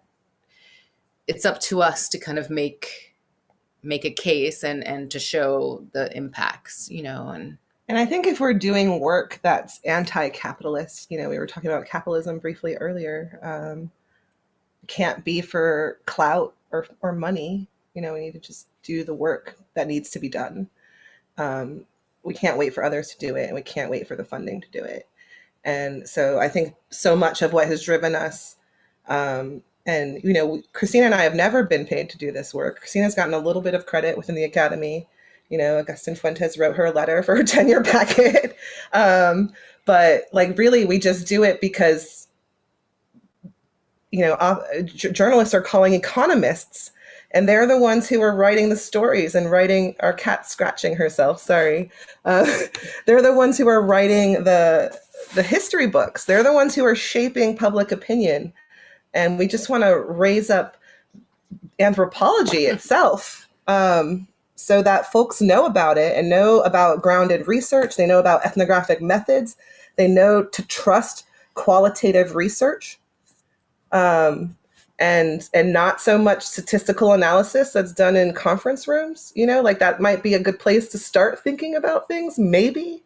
But we want to bring that evangelism. And I think that this event is part of that. There's a lot of other events happening this year also. I don't want to say that we're the only ones doing this work. A lot of people are thinking about this right now.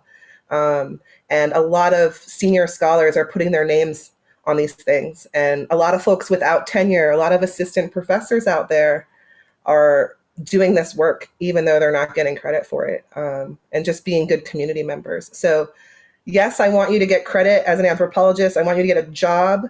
But a lot of, if you're thinking about being a community member, lead with that first, and then think about the resources and networks that you have access to, that you have agency, and try to tap into them and solve problems with your neighbors and solve problems with other community members, solve problems with your interlocutors. I also just wanted to suggest, and this is a journey that I have been going on since there was no longer an academic job market. But I think that it is something that is like useful advice in general. Think less about what degree you have and more about what skills you have. Because, for example, I didn't major in I took one anthropology course in undergrad and I hated it and swore I would never take another anthropology course. And here I am with a doctorate in anthropology, right? But along the way, I have acquired a bajillion other useful skills that have allowed me to like help organize a workshop, right? Like the stuff that you learn along the way is applicable to stuff that you might not immediately imagine, right? Qualitative research is qualitative research is qualitative research, right? If you know how to do qualitative research, you can train yourself to do the kind of qualitative research that somebody wants you to do for X, Y, or Z job, right? But really, in a very real way, it does not matter what you major in college, unless it's a job that like directly leads to a career that's called the exact same thing, right? So really, as you're having, and it's like, this is, I think, a thought process a lot of us are having right now, like, what do I do now?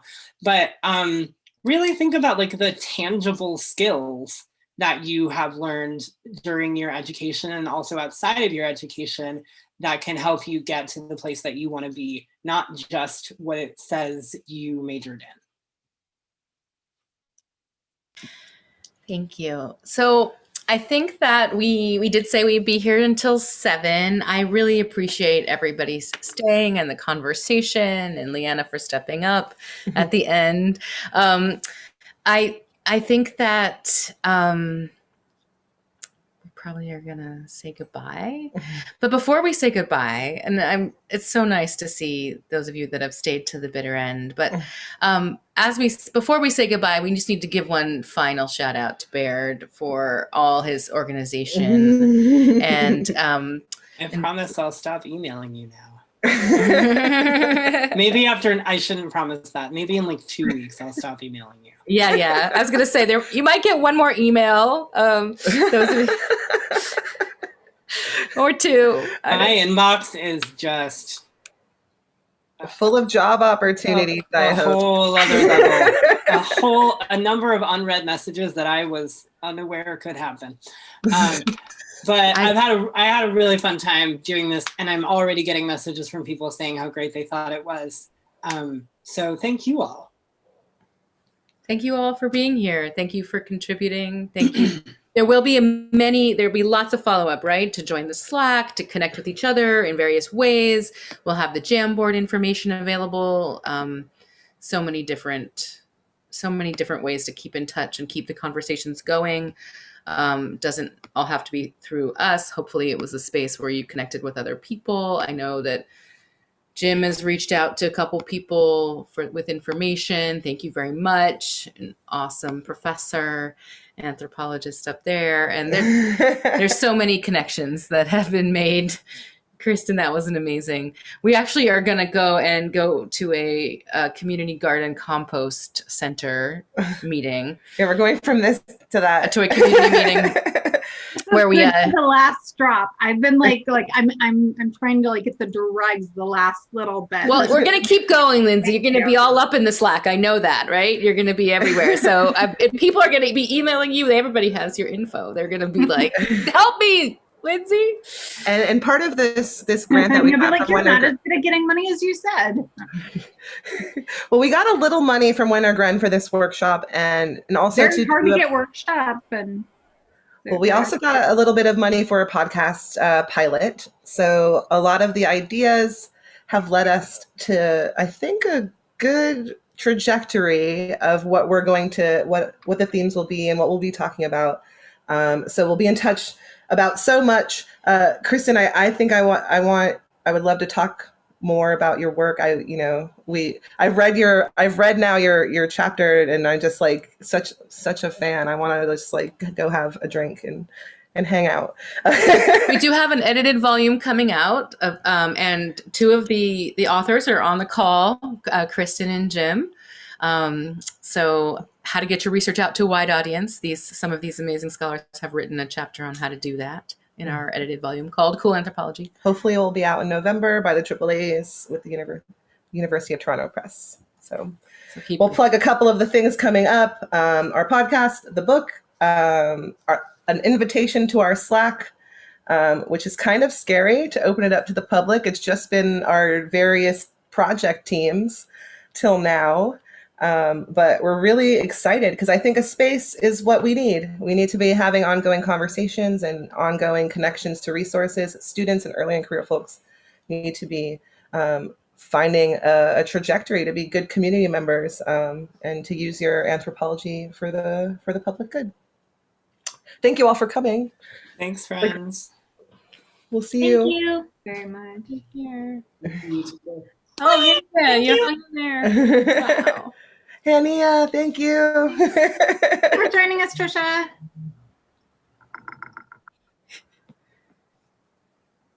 Aw.